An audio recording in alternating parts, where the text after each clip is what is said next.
Tēnā koutou katoa, ko Rachel Reese toku ingoa, ko Roti Koromato whakatū. Nō mā haere mai. Welcome to this deliberations meeting for the future development strategy for Nelson and Tasman. I'll invite Deputy Mayor Iga to open with karakia.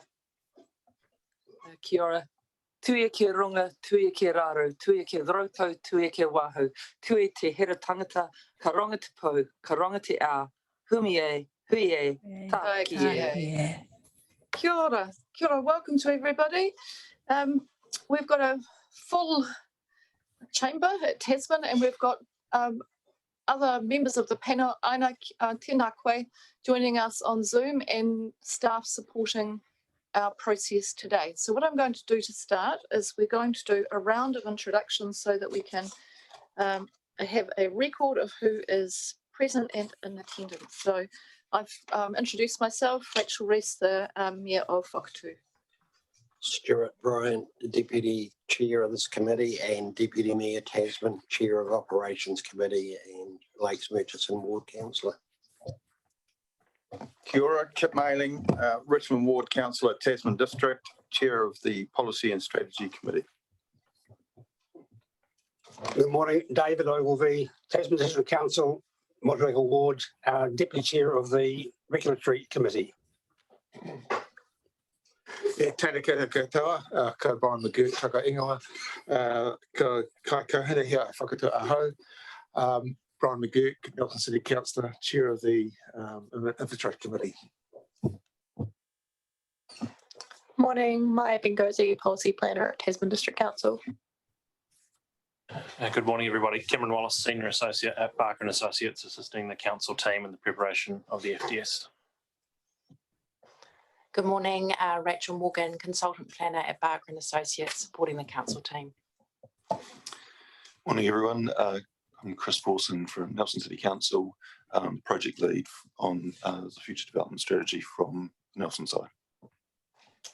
Tēnā koutou, Jackie Deans, Growth Coordinator from Tasman District Council. Kia ora koutou, Barry Johnston, I'm the Environmental Policy Manager at Tasman District Council. Morena, ko Claire Barton, toku ingoa, and I'm the Group Manager Environmental Management at Nelson City Council. Morena, ko Judine Edgar-Ho, Koromatua Tuaroa, Deputy Mayor, Nelson City Council and Chair of Urban Development. I'm Gabby Drummond from Tasman District Council and I'm controlling the tech today. Morena, I'm Robin Shearer. I'm an Executive Assistant to the Mayor of Tasman District Council and I'm also taking minutes today. Thank you. Kia ora koutou, I'm Susan Edwards. I'm the Group Manager Service and Strategy at Tasman District Council. Tēnā koutou katoa. I'll now move to the Zoom screen. And tēnā koe, Aina. Kia ora koutou katoa. Ko Aina Kumirokara France, taku ingoa, iwi representative Te Tauihu. Kia ora. And then if I can just move to any consultants or staff who are here in attendance for the meeting. Kia ora. Kia ora.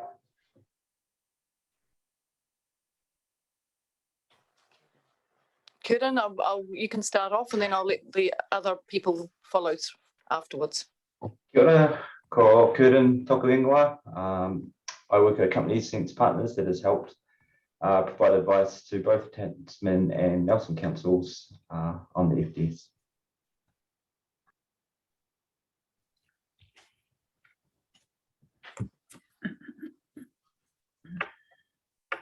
Kia ora, Mirka. Good morning, I'm Mirka. I'm the team leader for land use and soil. I'll just be listening in case there's any questions that pop up that I might be able to answer. Thank you. And do we have any other staff or consultants on Zoom? No, I don't think we have. I think that covers everybody. So welcome. Welcome to all of you. We're on day one of potentially 3 days of deliberations process. We will be meeting today, tomorrow and I expect Thursday, and we'll see how we get on for these first couple of days. Are there any apologies that I need to be aware of? Kia ora, Aina. Oh, kia ora. Just an apology that I may have to leave probably around about 10:30 today to meet the kaumata and Mapua. I've actually corresponded with you via email. I think we'll just keep this matter in confidence if that's okay with you, Madam Mayor. That's absolutely fine, Ina, and thank you. We'll note and accept your apology. Would you like that to be resolved, Susan, or and Robin, or would you like us just to note that? We're just going to note that. Yeah. Furthermore, I've arranged to fly back to Auckland tonight. So I don't want to get trapped here. I haven't improved since Friday. And so I'll be online from Auckland instead of online from this hotel room here in Nelson. How do you feel about that, Madam Mayor? I know I'm very, very comfortable with that, and whatever we can do to support you, we will. So I really appreciate you being available for the hearing, but if you feel that that's not going to be possible, then you can just let us know if you feel that's not going to be possible tomorrow or later today. Oh, thank you. I can attend online. The reason why I'm not there, I don't know what I have. I've actually conducted 2 RATS tests and I'm negative. But I don't want to, yes, and that's why I'm not there in person. And after what happens today with the hapu, I'll find out from that point in terms of how I feel. But for my own safety, I don't want to be trapped in a hotel and my health diminishes, and nor do I want to make everyone else sick. And they're present in the deliberations. So kia ora. We absolutely understand. Absolutely. Any other apologies I need to be aware of? I need to step out today briefly.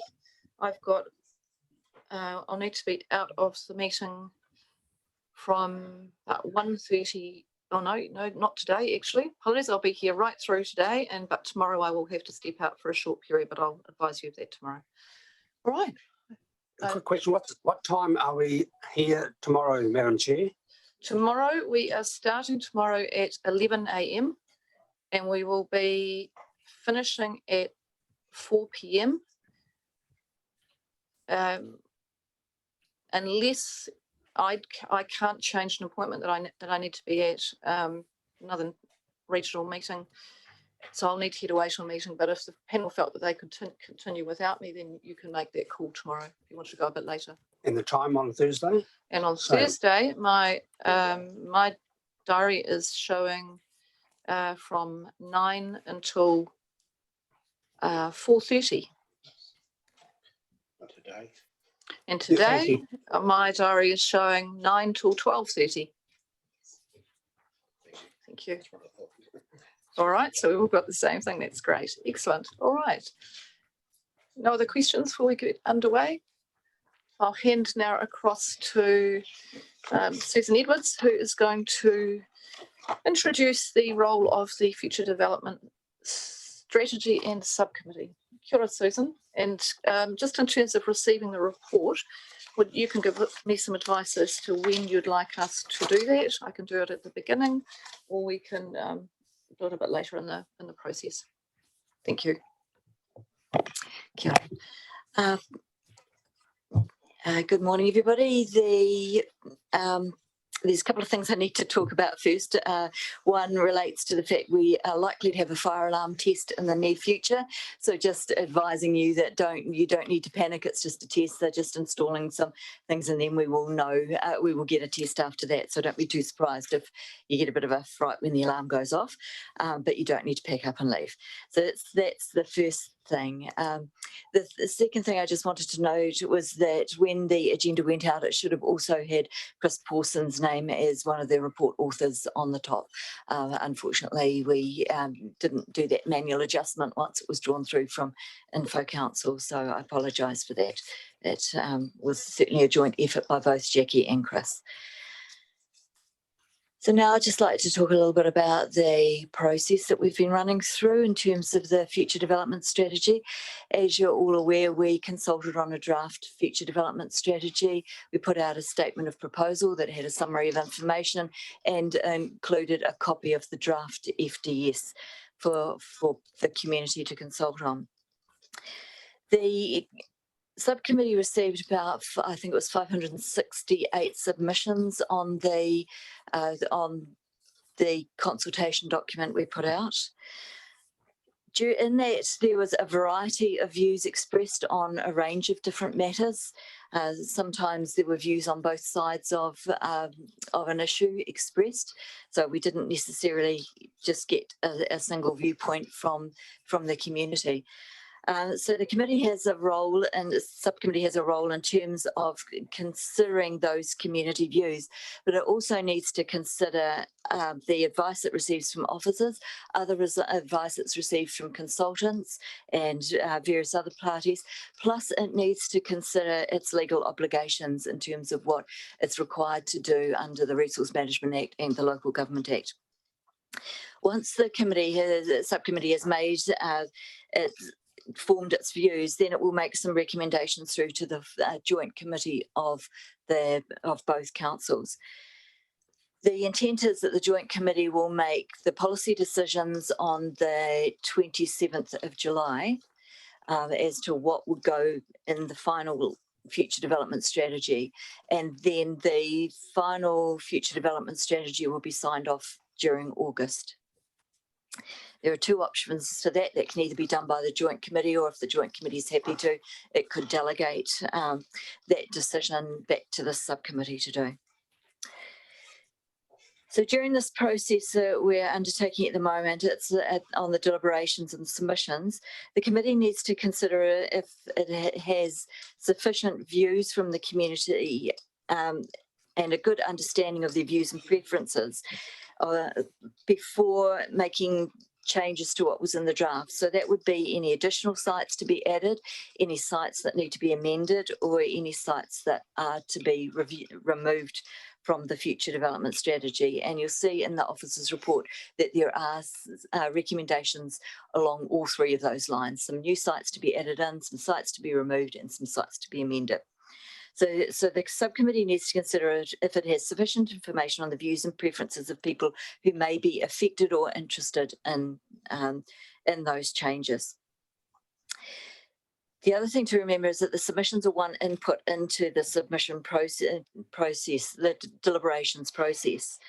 The subcommittee has a wider understanding of matters that the public isn't necessarily always privy to, and you receive a wider range of advice. The final future development strategy may be different to that consulted on, provided that it is within the scope of the consultation that you've undertaken. So if there's any questions around process, and that could be now or it could be as we're going through, staff are happy to help clarify that for you. Thank you. Susan, thank you very much for those introductory comments. And I just want to acknowledge, before we get into the questions and answers and working our way through, the amount of work that's gone into preparing this future development strategy. I know the teams have been working solidly now for several months, and just want to acknowledge the report that we've received today and all of the documents that sit behind this process. Thank you very much for your work. It's a complex issue to bring together, and we're going to work our way through the issues over the next few days to get to our decision-making points. So we'll probably use an approach that I have used previously, that is, if we get to decision points, we'll do those in principle. And then when we come to the end, we'll then do a wrap up, and then we'll go do a consolidation resolutions to capture everything. Just in case as we go through, we make a change somewhere else that we need to then come back and reflect on a prior decision. Hopefully the committee's comfortable with that approach. And so that's the way that we'll run through it, which is a similar way that I do the long-term plan deliberations processes. So we just build it up, and once we've got it all together, we'll do the final resolution as we go through, sweeping one. There may be a couple of other changes to what came out in the document in relation to resolutions that we'll need to work through, but I think we can capture them a bit later in the hearings process. They're just procedural matters that we'll need to cover off. So opening now for questions. Councillor McGurk. Thanks, Madam Chair and through you. First, acknowledge the the work of the officers who have brought this to us, and also to the public for submissions. Probably a very brief question is just to Ms. Edwards there in terms of advice about weighting that when we have conflicting views or differing views, what weight should we apply to those sorts of views?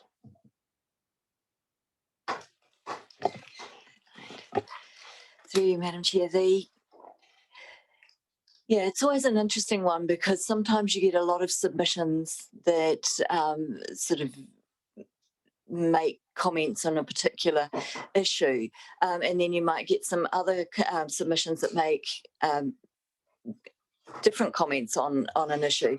So really it's a matter of weighing up the content of those and the analysis that goes in those submissions. Some of the submissions have a lot of content in them and are very well, well worked through and well analysed and provide a lot of supporting information. Where there's a lot more information and a lot of background and support, you can often end up giving more weight to something that's just in some cases, a pro forma submission that would suggest that you just sign something off. So it's around considering the content, the analysis, the strength of the submission, rather than necessarily the numbers. It's not a numbers game. It's not a vote. So it's about the strength of the argument that's put before you, really. And in terms of when you get good arguments put on both sides, which is the case in some of the material that we've received, it's then around looking at it in the context of your legal obligations, what it is that you're trying to achieve for the community, and the outcomes, and trying to see which approach is most likely to lead to the outcomes that you're seeking for the community. So it's not a black and white situation, so it's a little bit difficult to answer, but hopefully that's helped a little. Any further questions from the panel members? No, we're all set to go. All right, I think the best thing to do is that we receive the report in the first instance. So that is the first recommendation that we have in our suite of recommendations, that we receive the deliberations hearing Nelson Tasman Future Development Strategy report. I won't read out the number, but it's clear that's resolution recommendation 1. So does someone care to move? Thank you, Deputy Chair. Seconded by Councillor McGurk. I'll put the motion. All those in favour? Aye. That is carried. Thank you. All right, now we've received the report. I will hand over to the officers to introduce the different sections. But before I do that, I'll go to Deputy Mayor Edgar. Madam Mayor, just in relation to number 1, I just wondered if the second resolution was also a good one to consider at this stage, because I think that's sort of important to note that up front, that we have received all the written, verbal and late submissions. Let's do that as well. All right. Information, so I'm happy to move. You're happy to move? Thank you. Do I have a seconder? Thank you, Councillor Mayling. So we're doing recommendation 2, which relates to the receiving all the written, verbal and late submissions. I'm not aware of any more material that we need to consider. In fact, I'm just going to have to take a little brief moment just to confer with Ms. Edwards on a matter, and I'll come back to you. I just want to be absolutely clear on that in terms of what we can consider.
All right, thank you for that moment. I just wanted to confer with Ms. Edwards just to make sure that we are we've got everything that we need in terms of the submissions that have been sent through into the process, and we're comfortable that we do. So it has been moved and seconded. I'll now put the motion. All those in favour? Aye. Against? That's carried. Thank you. Right, Jackie and Chris, welcome. We'll hand over to you. We've got a bit of a program that that you've set out for us to run through the different topics. And that looks reasonable to me. If all the members of the panel got a copy of this program, just setting out the different topics, and I'll just check, and that's been emailed through to Ina as well. She'll have a copy of that one.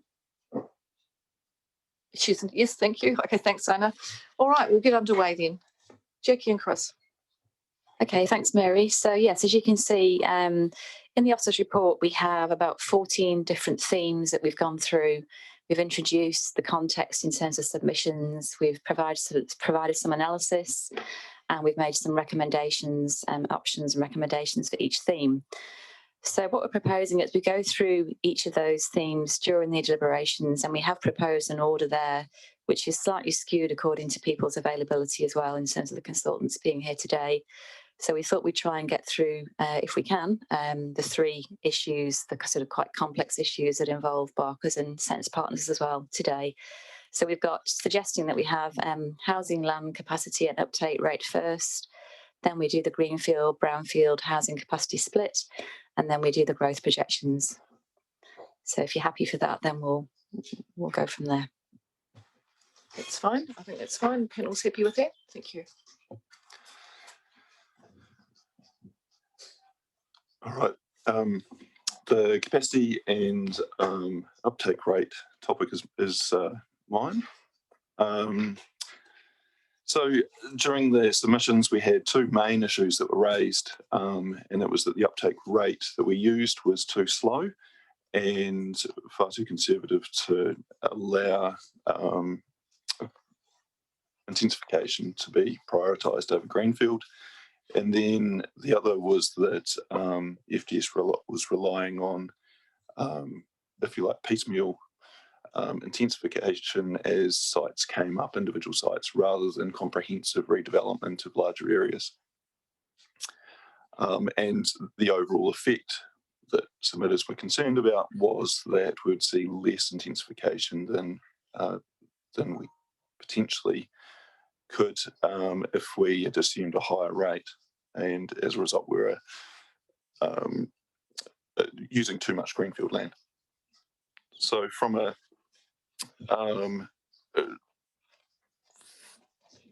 an officer's perspective, it's pretty clear that the uptake rate in itself is a pretty complex thing to determine, and in fact, it's something that there has to be. There is a lot of uncertainty around. And where we settled was the 15% uptake rate. So that's 15% of feasible sites over a 30-year period, not 15% of all sites, just to be clear on that, as there were a few submissions that seemed on the face of it to think that was how we were calculating it. Okay. To give us some more, if you like, comfort around that rate, we engaged Curtin Lees to provide a little more commentary, if you like, on that and some further assessment. And he's actually available here on with us on Zoom. And I was wondering if you're happy, it'd be good to have his just some further comment from him, if that's okay with you, Madam Mayor. Yes, Curtin, it'll be helpful if you can talk us through your rationale for the uptake rate. I think that would be useful. Sure, thank you. So like Chris suggests, the uptake rate is not simple or easy to come up with what the appropriate rate should be.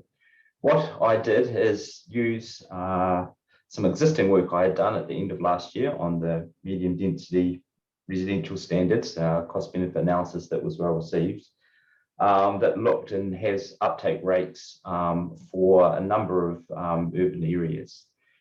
Now that's important because kind of the environment for thinking about uptake rates has changed, and here was an existing piece of work that we could kind of look to and use without doing a very long piece of analysis that might otherwise be required. So when I look at those kind of uptake rates for other sort of urban areas, thinking about Christchurch, thinking about Wellington, thinking about Hamilton, 15% seems like a reasonable number when we look at the types of land values to the types of capital values across those other cities. So I suggested 15% looks like a reasonable number based on that piece of analysis. But we can also look to some other pieces of work that can help substantiate that kind of a number. So one particular piece of work that was interesting in that regard is a piece of work that Becca did with regard to inner suburbs within the Wellington region. Now that work actually predates that MDRS policy that came through towards the end of last year. And that work kind of looked at, not sort of your Johnsonville or further out than that, but sort of Kandala, Naya, sort of inner city suburbs, and then thought through what are the kind of reasonable uptake rates for different types of development that we might see going forward.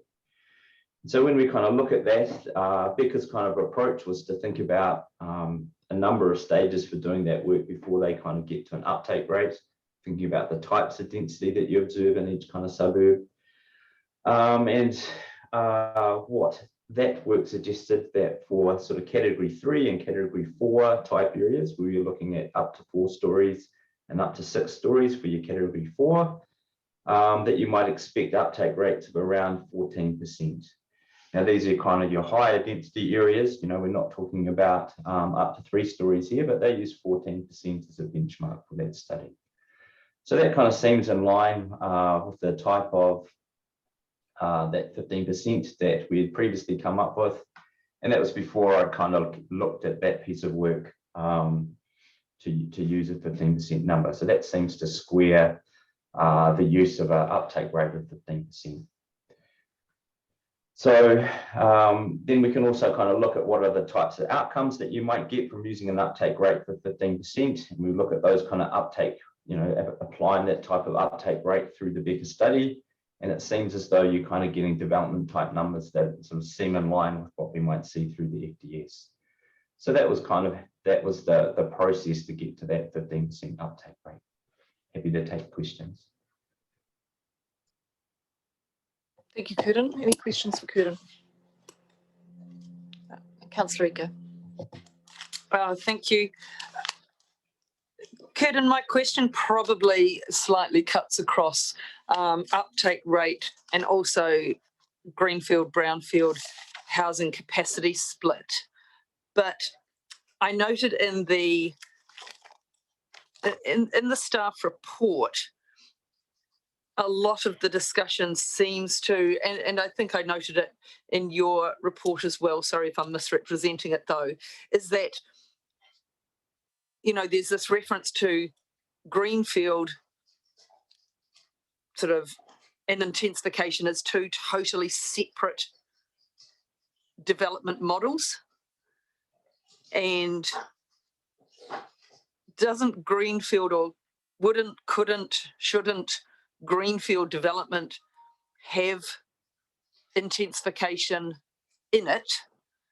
Because, hopefully we're not wanting to perpetuate, standalone houses. And so does the intensification uptake rate consider that we would be supporting or encouraging through plan changes, etc., greater intensification either through heights or smaller section sizes, intensification of greenfield sites?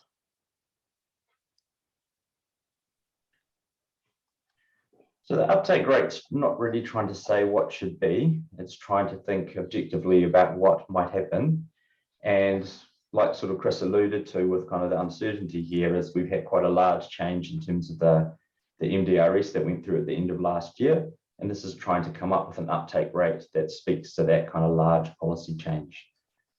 So it's about what we think the development community might sort of take up.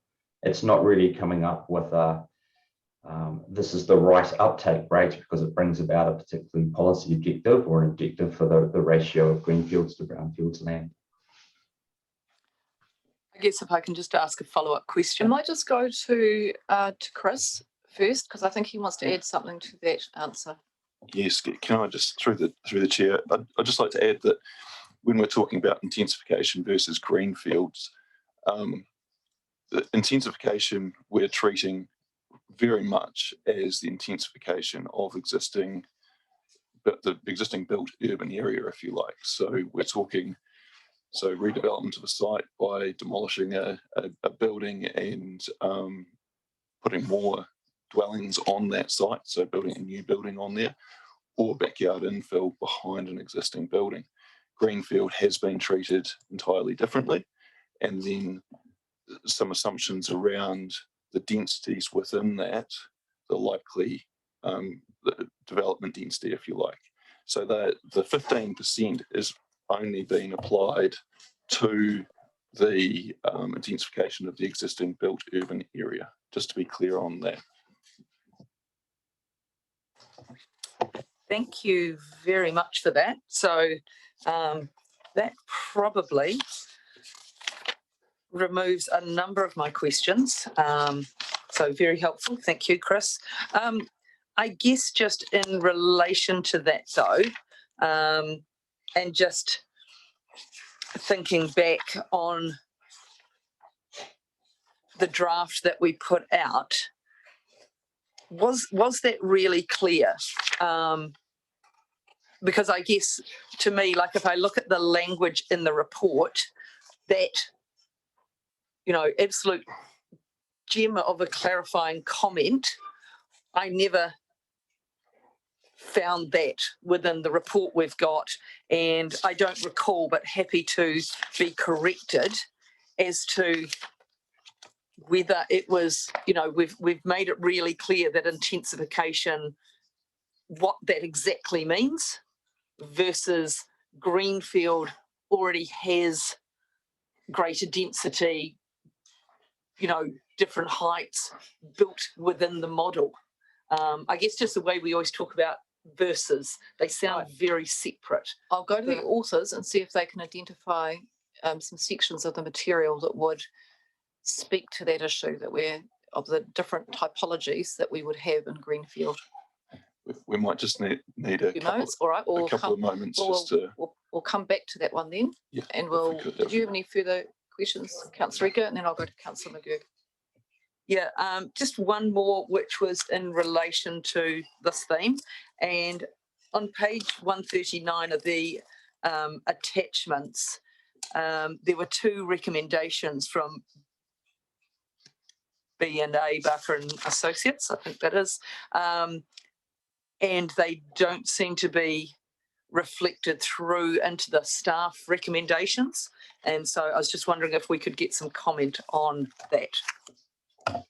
Can you identify the two recommendations just to make it a little bit easier?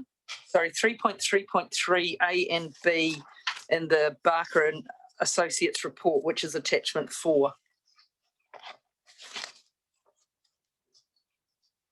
3.3.3, and it's A and B. It's page 14 of their report, page 139 of our attachment agenda.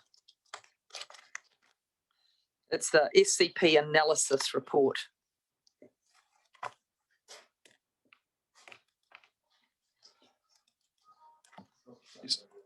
They will be carried through into the final FDS is what they're proposed. So if I can just, but on page 22 of our agenda, it says no changes to the draft FDS are recommended as a result of the issues raised by submitters on this theme. And so based on that, I didn't see that these were being picked up. And I didn't see commentary.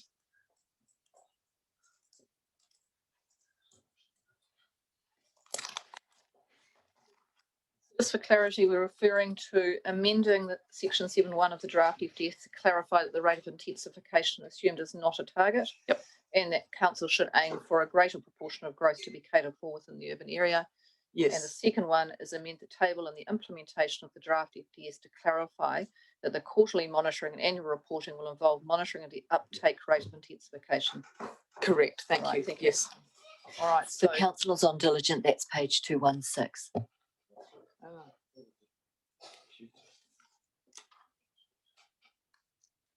All right, go to the officers.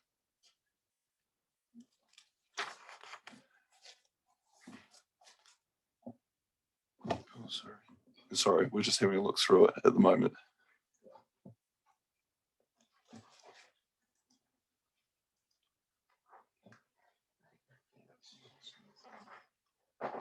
So yes, we do intend to make those changes, but yeah, they haven't made it into the report because we were focusing on, I suppose, the larger, because they're relatively minor tweaks, if you like, rather than fundamental to the theme.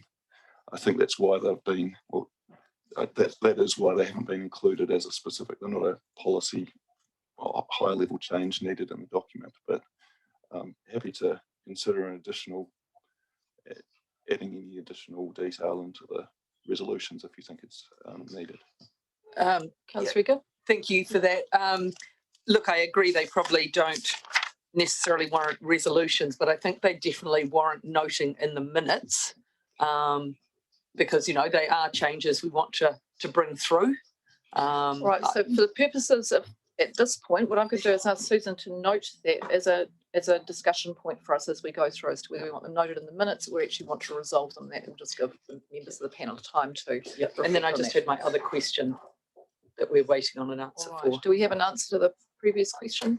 Yes, we do. Yeah. So I've had a quick look through the summary document at page 28 explains the FDS summary document at page 28 explains intensification quite well. And if you go through and look at the individual proposals for each town, I've just had a quick look through Wakefield, for example. We talk about intensification around the centre and also greenfield intensification. So, I mean, if we had a bit more time, I can give you more references, but I'm comfortable. I remember that we did draft in an explanation of what they mean. Councillor Ricker? Yeah, I know this isn't higher level, but I think it's, you know, it's been a critical area for discussion for submission. So I think, you know, a clear definitions area in the final FDS would be beneficial rather than necessarily breadcrumbs throughout. I think we need to be quite clear up front. All right. So as I understood the question, it was, had we in our material clearly identified that different housing choice would be part of the greenfield development? So for instance, terrace housing or smaller apartments, was that yes, discussion, yes, retirement villages, all those sorts of things. So essential vertical living. So in the greenfield areas, there's a typology associated with them, G1 through to G6 off the top of my head. And they all have different typologies associated with them, different housing types. What they don't do is, you know, to simplify the analysis to the point where we're capable of providing some useful numbers, we haven't gone down the path of providing different typologies within the same area. Inherent in that typology is the assumption that there will be a variety of different housing types that are developed. Certainly not the only type that's going to be is assumed for that area, and that's that really does come down to us not being able to. Essentially, we end up pretending we're more accurate than we are, if you like, by going into that extra detail, which it isn't helpful, I don't think, in the long run. All right, so can I just ask a follow-up question? In that case, what assumption did you make in terms of potential yield you've gone through, you've done yield assumptions as you've gone through the different areas that have been proposed. And I think what we're trying to do is just understand at the level below that, how was that calculated, and did it include a range of different housing typologies and density? I'll just hand off to Cam, if that's Thank you, all right. Cam. Thank you. So within the document, there's a number of sites classified as greenfield. Some of those sites do not assume a range of typologies. So essentially anything classified G2 to G6. The G1 typology, the description is a mix of detached and some attached typologies, e.g. terraces and duplexes, with an average lot size of 275 metres squared.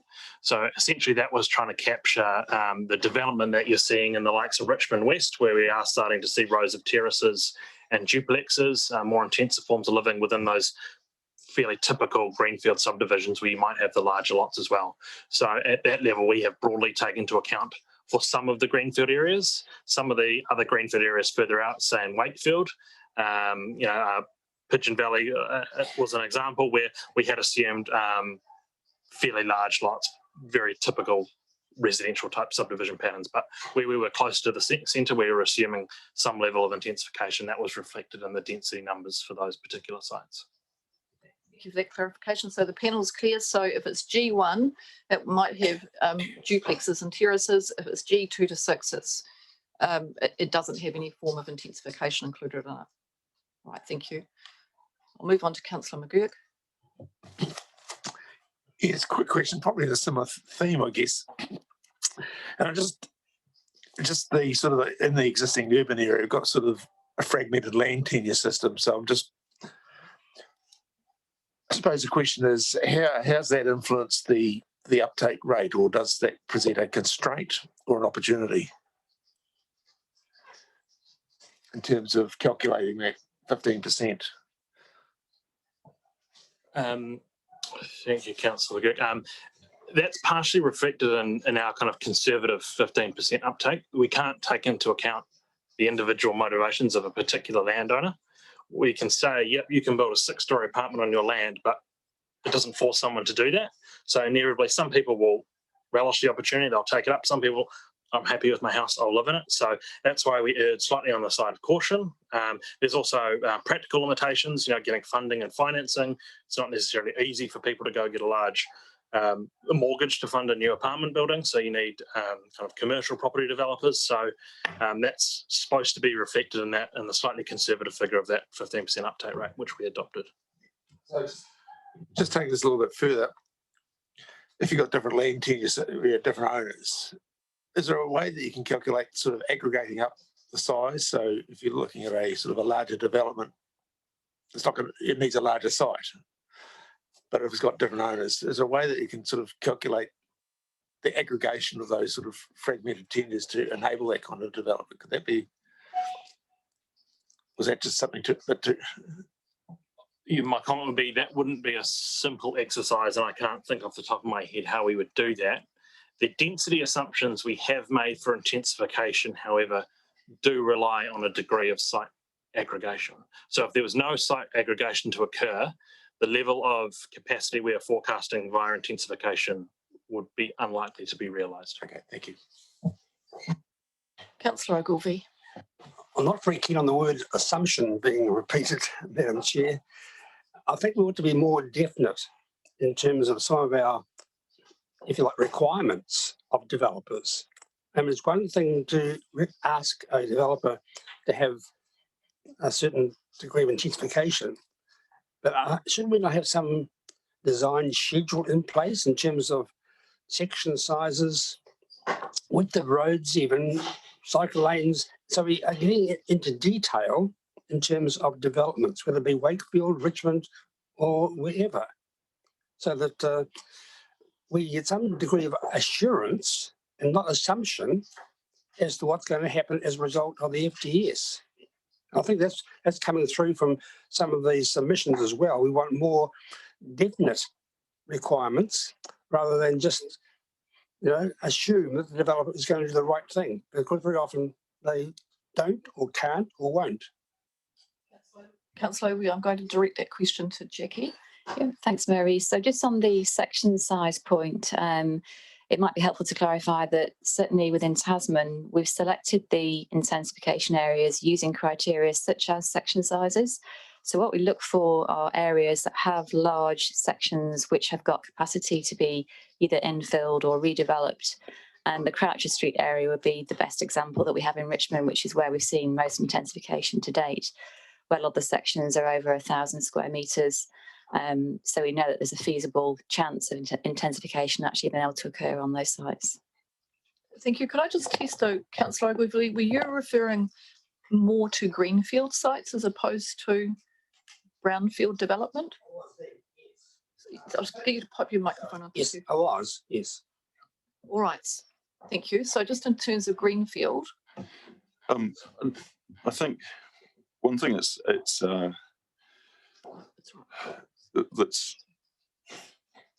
whenever we're looking to the future for pretty much anything, and essentially we are modelling a potential future here of increased, a little bit of greenfield expansion and intensification. There is always uncertainty, and so you have to make assumptions. There is no real way around that. The uptake rate itself, there are assumptions built into that, and that's inherent in that process of developing a model of pretty much anything. As to the rules that would come, to try and realise that density, if you like, in those greenfield areas, that's certainly not something that would happen at the future development strategy stage. That's at a plan change level, and you'll be aware of the Nelson Tasman Land Development Manual, any changes that would come out of that. So that would be sort of the next stage down, if you like.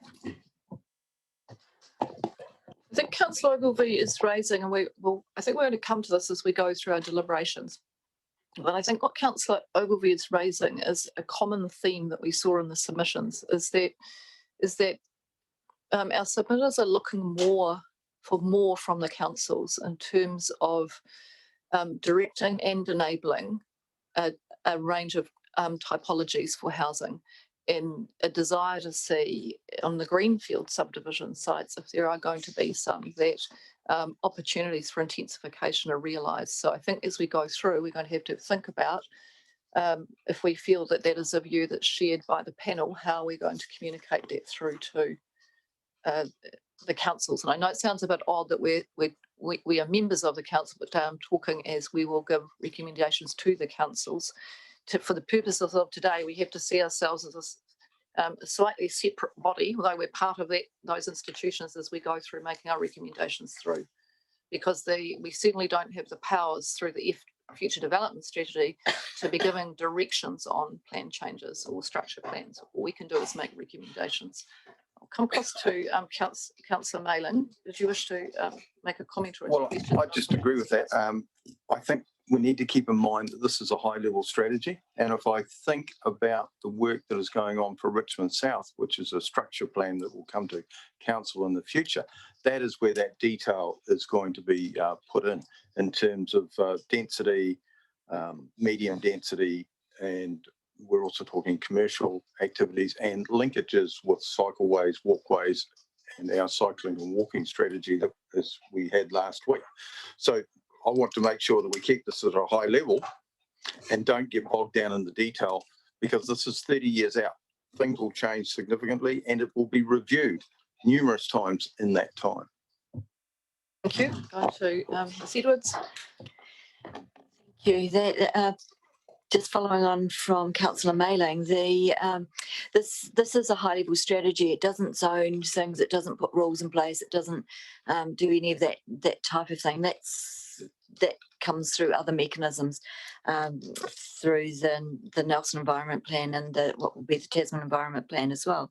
So what we've tried to do, and we may not have done this adequately, is to capture, if you look at recommendation 7 in your agenda, we've tried to encapsulate that view that the community wanted us to look at different look at things like inclusionary zoning and making a range of section sizes mandatory in plan changes and plan reviews. So we've tried to capture that as a recommendation through to the new to the other two councils, because of the fact that that's not something we can actually do within the scope of the future development strategy. If that wording doesn't encapsulate what you want it to, or doesn't go far enough, then please let us know and we can play around with some wording and try and make it more what you're actually after. But hopefully that was what recommendation 7 was designed to try and do, to capture the essence of the submitters' views, that we need to look more towards those other options when we're actually doing our plan changes and plan development. So Councillor Ogilvie. Yes, thanks again, Madam Chair. And that's the balance that Susan has indicated that I think we ought to be looking at. And it's the link between FDS and the council's own plan change proposals and development, which is the key. And I think even though we are high level, we can give not a directive, but a direction for councils. And we've got to be doing that really, I think, much more purposefully than we've done so in the past. Whether it be, otherwise, how are we going to get a 50% update?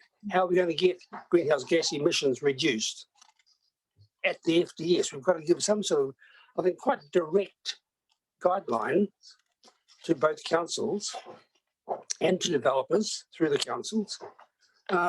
Otherwise, the FDS are going to achieve very, very little other than words. I think that's going to be a very important part of our deliberations, Councillor Ogilvie, and we're going to probably come back to that theme on a number of occasions till we get to our final decisions. Kia ora, I know I see you have your hand up. Oh, kia ora koutou. So I give my apologies, please. I have to pack up my hotel room and also travel up to Mapua and be with the hapu. I would like, please, to be noted that the area of Tasman Valley and Mapua wait for my attendance for tomorrow and also Thursday, so I can be here in person to discuss these particular issues. Fundamentally, you do have a problem in regards to these areas of site significance to Māori. The problem you have is that people are getting haunted, people are getting sick. I got sick visiting that site on Friday, and now I have to return to that site today to re-bless the area with the hapu and also to get whatever's on me, the sickness is on me, blessed and lifted. So this is very much a reality. I'm dealing with sites of significance. So if you don't mind, if I may excuse myself now, please, and just and join you tomorrow. I'll be joining you from Auckland. Kia ora, I know I want to wish you, I hope today goes well for you personally, for the hapu. I want to acknowledge the very essence of what you're bringing to the hearing, and it's important that we take heed of what you were saying to us as we go through our deliberations process, and we'll make sure that the timing is structured so that you will be present for discussion of those areas. Oh, kia ora, Madam Mayor. I really appreciate this because today I will be discussing the actual fundamental issues with the hapu in regards to what's happening in those sites of significance. I know from my blood descendancy as a tohunga matakete, I really didn't want to expose myself to you all, but it has happened. And so you need to be aware that it's in my bloodline. And so spiritual events and experiences are very real to Māori, in particular to myself. So what's happening on Rabbit Island, Motoroa, is that you've planted forestry in that area on top of urapa. Now, those tupuna, the ancient warriors, they are now being seen running through that forest and haunting anyone who sees them. There have been incidences, the hapu have talked about it. So they've been sent over there to bless that area. Fundamentally, those Utapa, the tupuna would like that, where the Utapa are, work with the hapu to plant native back on top of those Utapa so they're never disturbed again. That's what's happening. Those Utapa are being disturbed. The ancient tupuna are now uprising and showing themselves in that particular area where the wharf development is, where the cafes, art galleries and bars are. Now, there was an ancient warrior there found from the 1700s with his head chopped off, still holding on to a taiaha. If I wasn't comfortable actually going to that area, and I was fine, but yet I hopped out of the car and I was, I did get impacted, right? I got sick. Those areas are really highly charged, and that tupuna spirit is still there. That's who we're going to go and meet and bless. And there's a lot of unsettled spirits in that area, which are wreaking havoc to all people, Māori and non-Māori. So look, I'll stop in this conversation now and go and do what I need to do today, and then join you from Auckland. But look, God bless you all. It's been fantastic knowing you all, and I thoroughly enjoyed my day with you, Kit. It was so valuable, and I certainly understand the compassion and the aroha and the determination to make sure that not only all people are housed, but in the right areas so that food's grown, our environment is looked after. Those sites of significance is so vital to look after, because this area itself, this area was the first settlement of Kupe. And so there are a lot of highly charged tohunga and tapu areas in this area, which are alive. So on that note, aroha nui, and I'll see you online tomorrow. Kia ora. Aroha nui, Aina. Go well. Go well. Kia ora koutou to the panel. I just want to really acknowledge what Aina has shared with us today. These are sites of cultural significance, and the issues that she's raising are critically important as we go through our deliberations. So it is important that she is here when we get to discussing these areas. I think what Aina is bringing is not is specific to the areas that she has visited, but the issues are important to all of us as we make decisions in local government. And I think we just need to be really mindful of that as we go through our process today, but also in the work we do every day. We'll take a morning tea break at about 10:30. So I think we can probably do a little bit more now on the topics that are in front of us. If we have anyone that needs to be, has got time constraints, then I'll just, hopefully someone could just pass me up a note or let me know if we're getting to the point where we're running out of time for particular presentations. Now, where did I get to in our speaking order? We finished with Councillor Ogilvie. If we can just bring me back to the topic that we're discussing at the moment, which is the housing land capacity and uptake rate. And I need to see if we've got any more commentary from the officers. I think Chris may be able to respond to Councillor Egar's earlier question. Or have we done that? Well, there is one more issue that, or one more piece of information that might be useful. Cam has done some additional analysis around what the outcomes of different range of uptake rates might be, and I think that'd be useful to if he talked to that. Thank you. That would be really helpful. Kim, just before you start, one thing we do need to capture as we go through is there has been supplementary material circulated, and so if the officers can just keep an eye on that, and if we're at a topic area where supplementary material has been circulated, we'll just need to address that as we go through, so that we can introduce that into the meeting. Kia ora, Kim. Thank you.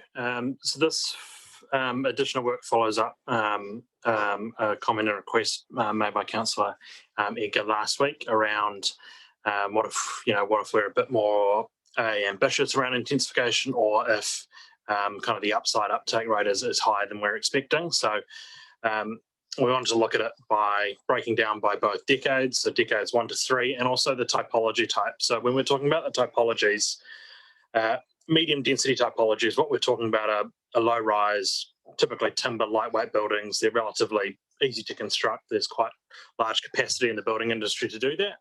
And then that compares to kind of your higher density mixed use typologies, above 3 stories, we have more complex structures, typically concrete or steel on the construction. So they're a bit more complicated, a bit more expensive, and a bit more kind of difficult in terms of feasibility. So what we've done is we've kind of provided slightly different uptake rates across those on the decades, basically saying a slower uptake from day one, but as that capacity builds within the industry, as you go through plan changes, you enable more height, that uptake rate essentially increases because it becomes a known quantity, it's more favourable to the market.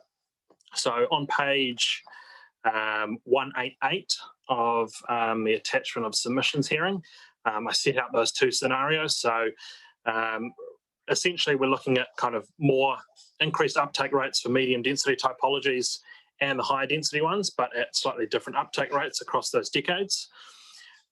So we did the 2 different scenarios. Scenario 1 was the kind of more conservative, and it was largely consistent with the 15% flat rate across the 30 years.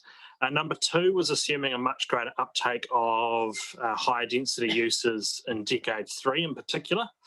And what that kind of showed is using the methodology, potential for around 1,700 additional dwellings to be delivered via intensification over the life of the FDS, with the majority of that occurring in decade 3. So that 1,700 is around 7% of the 24,000 homes required. So if essentially if intensification rates are higher than the 15% projected, and there is wider uptake, it can make a meaningful difference in the required capacity for the housing requirements over those 30 years. Obviously, with most of that loaded kind of post 2040 in this scenario. So that was, I think, worth pointing out. There is a table on the following page 189, which kind of sets out some of those numbers there and compares it with the 15% flat rate that we presented in the draft FDS. So yeah, that's kind of the additional information that we prepared in the last few days. Thank you, Cam. Any questions on that analysis and that scenario, the 2 scenarios that were run? Just a very quick one. Is that quick enough? The third decade seems a long way away, particularly for me. But now, seriously, are we not really demanding more of the intensification than even in the 3rd decade? Well, Councillor Ogilvie, I'll go to the officers, but I think this is the part where we need to see some other tools to achieve a faster uptake. And what we're going to need to get it is we're going to need a range of interventions. The plan development process, the resource management plans are going to be critical. There may be financial strategies that are going to be needed. There are going to have to be infrastructure plans that are supporting that work. So I think there are a range of things, and they're captured in the recommendations to some degree, and we might want to amplify those a bit as we go through. But I guess what we should ask the officers is, given what you know, so are you taking into account the plan change processes that you're aware of? So that would be one thing, noting that they can take an extraordinarily long time to get to a conclusion. But you've seen signals from both councils around supporting greater density. Are there any other, what sort of factors have you taken into account in reaching that sit behind the assumptions? So I think it's one of the things that we've, an additional piece of information or additional piece of work that we did quite early on was to look at what Nelson and Tasman's current uptake rates are under their current planning framework. And for Nelson, that was lower than the 15%. And so inherent in that 15% is an assumption that there will be an increase in uptake rate as a result of a plan change. Again, as you point out, these things take a fair amount of time, and we're unsure about how dramatic they are going to be. Are they going to be incremental over the 30 years, or are we likely to see quite a large change? factoring also in also, as Cam said, the capabilities of our current construction, not just capabilities, but also their capacity to deliver those larger buildings. That's going to need time to respond as well to any changes in plan, in the Nelson plan or in planning for Tasman as well. And then layering again on top of that, we don't really have we'd be absolutely guessing if we tried to predict what the financial systems would be looking like in even 10 years' time, as far as the risk profiles of the banks and their willingness to lend to developers. So that's why we have, if you like, pulled back. We are being conservative, we think, with the 15%, but I don't think we're being unreasonably conservative, given that we have to, the NPSUD currently requires us to do a 3-yearly review of so we have an opportunity to monitor the effect of these changes and then respond to them. Thank you, Chris.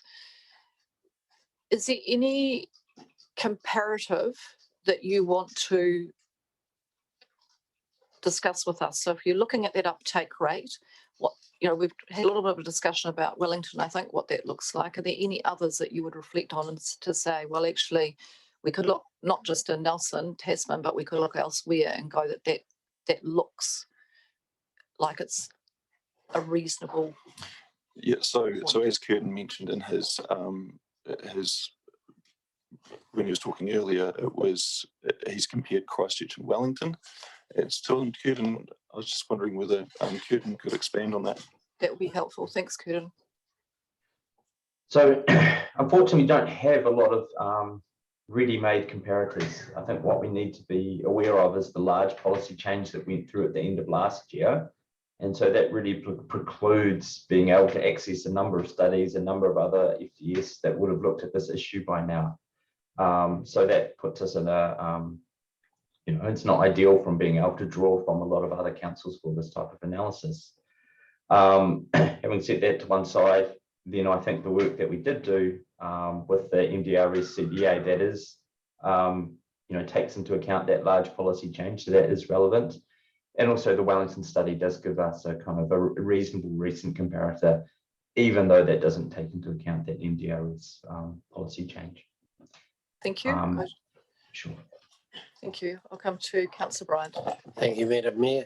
So I guess my question in relation to all of what we've just heard is that this is going to take quite a cultural change in developers, builders and purchasers, and it's not going to happen quickly. So, and other than the things that perhaps Councillor Ogilvie talked about that we could encourage the council to do, we're sort of stuck between a bit of a rock and a hard place. We can put 15%. Reality is it's going to be somewhere in that order, perhaps up to 25 uptake over time, because it's going to be a long lead-in time, I suspect. Yeah, I think there will be definite lead-in time. What I can reflect in working in the Auckland market, where I guess there's been some stronger intensification directives over the past 10 to 20 years, even now where significant housing opportunities are enabled in their apartment housing zone, it's very common where developers will just come in with a terraced housing scheme at significantly lower densities, because they are within a housing market where they are competing with detached housing. So they need to be kind of comparable in terms of price. So even if you're enabling it, it does take time for the market to get comfortable with that. And Auckland's kind of just moving from that transition to terraced housing to apartment style living as being more common. And so you're seeing more 3-story to 6-story apartment buildings. And that really took 10 to 15 years of a lot of terraced housing development to kind of get to that point where the market was more comfortable with smaller property sizes, smaller house sizes. So I definitely believe there is a definite lead in time to get the high levels of intensification. Got any quick answers for making that lead in time shorter?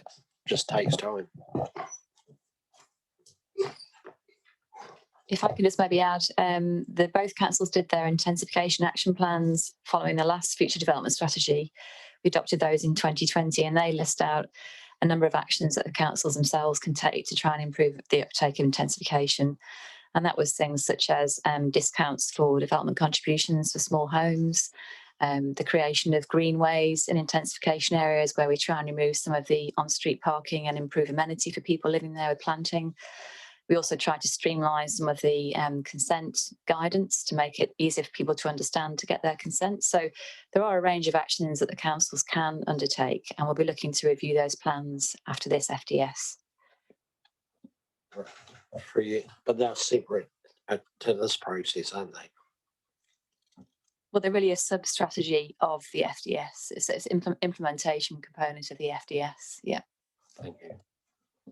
Right, thank you. I think between a rock and a hard place is a bit how we feel on this one at the moment, that if we wish we had the magic wand to make this go faster, but I think what we're hearing is that there's nothing here. I guess the question I have is there anything, given the knowledge that you have from other parts of New Zealand, that would say that we have a distinguishing feature that would allow us to move at a faster pace than Auckland is?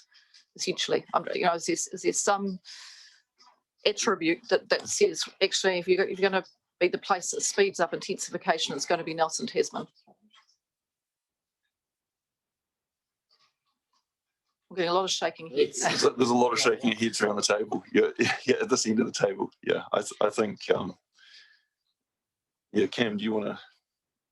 I think size is probably a relevant issue in terms of the market. So I know in Auckland, the likes of Fletcher Construction have got big factories set up in Wiri where they're essentially doing modulated apartment buildings. So essentially they can build in a factory 24/7, ship it out to a site in Auckland, and that kind of speeds it up. So that type of infrastructure I'm not aware of is present in Nelson, and I suspect it's unlikely to be present in Nelson because there's the demand for total housing. So there are other factors like that which can make intensification faster, which the likes of Auckland benefits from just purely from its size, which is always going to be a distinguishing factor for somewhere like Auckland in comparison to other areas. Yes, it's a whole system, isn't it? From right through from the land to the design to the construction to who's going to do the work. Councillor Edgar. Look, apologies, this is probably just a slight aside, but just there was a comment earlier that TDC is having a greater pickup of intensification than NCC.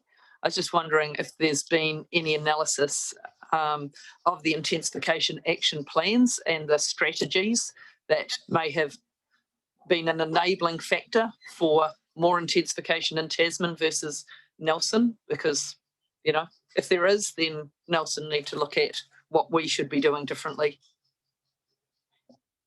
So through you, Mayor, it's really largely due to the fact that we had our plan change for intensification in Richmond that became operative at the end of 2018. Whereas I understand in Nelson, the rules are still being worked on to enable more intensification. So we're able to see that actually taking place now and monitor the area that the rules enable intensification in, and that's what we use to inform the evidence that Cam referred to before. So I think that's the main difference, is that some of our rules for Richmond, not for the rest of the district, but for Richmond, have been in place longer. Thank you. Thank you. It's helpful for our housing choice plan change. Thank you. I'll go to Councillor Nailing. Yeah, just following on from what Jackie just said, we're certainly seeing improvements in Richmond because of Rita, but people would like it to go a little bit further, to be honest, because the comment we get from developers, as soon as it becomes a significant resource consent hearing, they tend to back off a little bit. And I think I've seen that with one in Salisbury Road at the moment. But in terms of the intensification in greenfields, the comment I'd make, the significant change has been the cost of commuting that we've seen in the last 6 months. The price of fuel has gone to the roof, and it's happened around the world, and I don't see it going back. So I think that will actually aid what happens. And I'm reasonably familiar with the northern part of the Auckland market, where there's apartments where my son used to live, and out to the coast, where they built a lot of those townhouses attached, and they're 4 bedrooms and 2 stories. But we'd call them an apartment because they're in a block, like a Coronation Street, but very flash. But I think the cost of commuting will drive and will aid Nelson City particularly with developments going forward, because I don't see that changing. And when you're now putting in $100, $150 a week in fuel into your vehicle, that will drive people's behaviour. And I think we'll see that right around the country. But putting it in this, I don't think we can, but I think that will drive the change. Thank you, Councillor Mailing. Well, we're probably going to have to keep that in mind as we go through, as we start to look at our sites and think about the emissions reduction that we need to be focusing on. I think that's a reasonable and proper place to be having that discussion. I just wanted to round this uptake rate conversation off. So have we got any further questions on uptake? I've just got one, which was there was a we did have a submission from Kāinga Ora that was supported by Property Economics, and I see that you've had some discussions with Tim Heath and Phil Osborne, or maybe just Phil Osborne, just around a different view on this matter of uptake. And they, I think they're still of the view that it is too conservative. I just want to sort of tease that discussion out. So who's best to have that? Thanks, Cam. So I guess there's probably two components with the Kāinga Ora discussion. One was would we actually get the 15% uptake rate with the amount of greenfield land that was proposed as part of it? So in one sense, if all that greenfield land was to come forward, you actually might see less than the 15% from intensification. It might make it more difficult to deliver the level of intensification anticipated. The second point was just generally about the uptake rate. So we had a long conversation about this. We wanted to, even a specific number that we could kind of test and understand. The only comment was really that they would have expected it to be higher, but that the 15% wasn't a wholly unreasonable number, albeit at the lower end of what they considered to be likely. What was their upper end? So what was their range? They didn't provide it. They just said that the 15% was at the lower end. All right. Basically, it was a very complicated piece of work that they kind of didn't have the time or the budget to prepare as part of their submission on the FDS. So it was more speaking in generalisations. All right, thank you. All right, any other questions on this one? I think probably just thinking about the conversations and the answer, one of the things that I will be turning my mind to in this is to whether you have understated the uptake rate in the greenfield subdivision, greenfield opportunity. So probably that's one of the things that I will be turning my mind to, and just listening to how you approach the G1s through G6s or 7s. So I might just have a consideration around that. In terms of materiality, are you able to give me any advice if I was to say to you, well, I think you haven't provided enough through the greenfield areas? I'd probably then refer, I think, Cam, to the work that you've done, that you directed us to on pages 188 and 189. And I guess that's a temporal thing as well. So you're looking at the outer years. So there's a little bit of discussion in my mind, thinking about this as to whether we can go faster and whether there's enough provision within those greenfield areas for intensified living in terms of the way you approach the calculation. I'm just thinking out loud, but that's what I'm still contemplating. So that I think apart from that, I think you've covered the areas very well. Just see if there are any further questions, Councillor Edgar. I mean, this question, well, I am looking at theme 6, which is the greenfield, brownfield, which I know is our next section, but 12.22.2 in the report, talks about putting the intensification split a different way. And if I've read this correctly, the 67% intensification is because you're now taking into account the greenfield intensification. And so does that then have any impact on the 15%, or how that could be put a different way if that 15% is only reliant on infill and brownfield?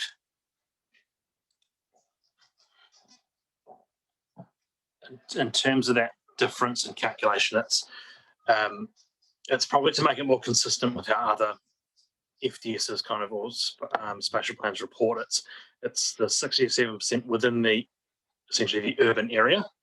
So that's zoned land, which is currently sitting vacant as well, which we had said is brand new greenfield development, which wasn't actually necessarily correct.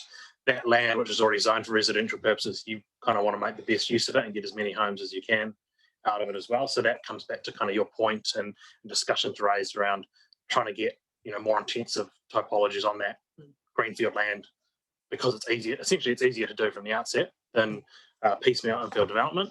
So that's kind of partially reflective of the way we're trying to discuss the split between intensification and greenfield. It's not necessarily just a straight, this is intensification, this is greenfield. There are different types of greenfield, and essentially decisions have previously been made to enable greenfield development, and we're not proposing to essentially take that greenfield development away. So we just wanted to be a bit clearer around how that was reported. And so if we did include the greenfield as you have here, or the intensifiable elements of the greenfield as you have here, what does that do to the uptake rate? I don't think it does. I don't think it necessarily changes the uptake rate. I think that was partially why we've taken the conservative approach with that 15%, because we wanted to reflect that there are kind of complexities over time and areas and, you know, different development types. So that's why we overall took a approach as a project team to be slightly on the more conservative side of that uptake rate, so we could get something which we believe was more realisable potentially. Okay, thank you. Right, that probably concludes that. We're happy to conclude that question and answer session. Will we take a morning tea break now? I think we will, and then we'll come back as long as that works for everybody. And next up, we'll do the greenfield, brownfield housing capacity split, because there's been quite a lot of submissions on this one, so we need to get that sorted out. Curtin, are you able to? Are you able to stay with us this morning? Because we will need you there for that discussion. Yeah, for sure. See you after the break. Okay, we'll take a 15-minute break and then we'll be back.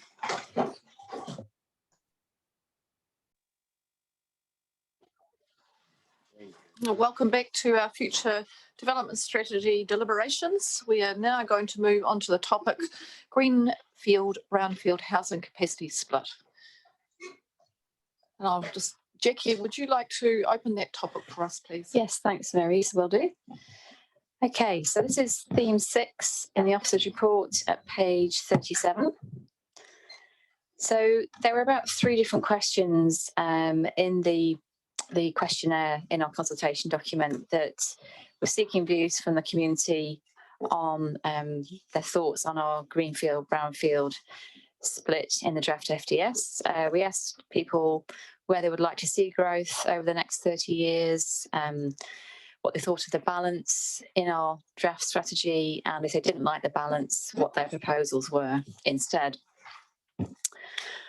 So there's quite a strong response to this. We had, in relation to one question, 43% of people wanted to see growth occurring via intensification. Interestingly, 21% also wanted to see growth in Tasman's rural towns, the existing rural towns. In terms of our balance between greenfield and intensification, 70% of people disagreed with that split. And in terms of where people would like to see growth instead, there was a clear preference for intensification. So 50% wanted to see more intensification and 34% would propose less greenfield expansion. So that was the sort of headlines from the recent consultation on the FDS. I think it's fair to say that we weren't surprised by this. This echoes previous views on the 2019 FDS, where we had about 84% of people for that survey wanted to accommodate growth by building up, as opposed to building out or starting from scratch with a new town. In terms of other evidence, which is interesting to think about for this topic, what we tend to find is when we ask the community where they would like to accommodate growth, the answer is pretty much always intensification. But when we do surveys such as the Housing We Choose survey last year in our urban environment across Nesbitt, Nelson and Tasman, what we find when we ask people where they would like to live is the reverse. So for that survey of 600 people, in Tasman, 70% of the respondents prefer a standalone dwelling, only 24% would prefer an attached dwelling, and 5% an apartment. And in Nelson, 64% of the respondents preferred a standalone dwelling, so slightly less than Tasman. It's also interesting to note that 28% of people couldn't afford to buy any dwelling at all, or rent anything actually, for that matter.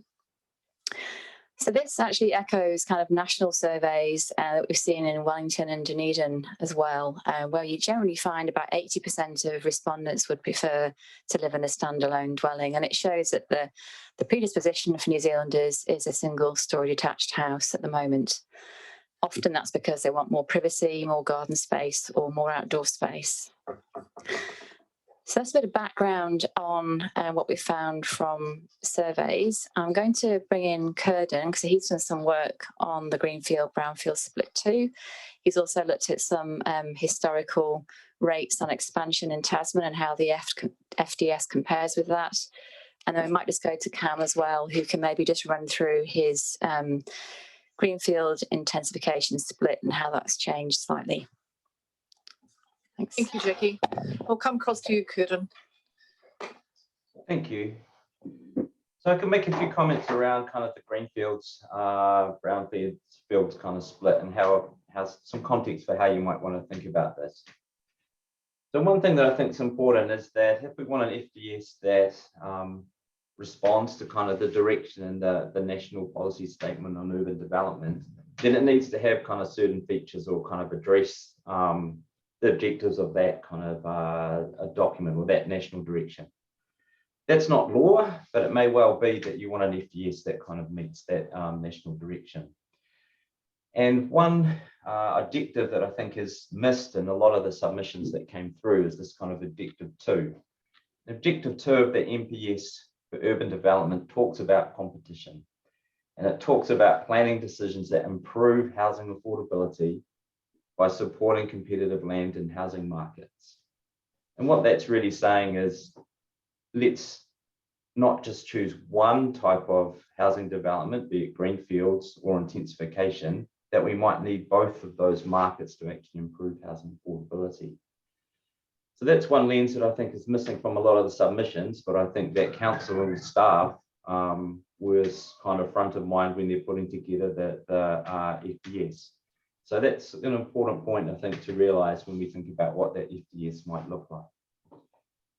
Another point that perhaps didn't come through in the submissions as well is that there were submissions that said this FDS doesn't prioritise intensification.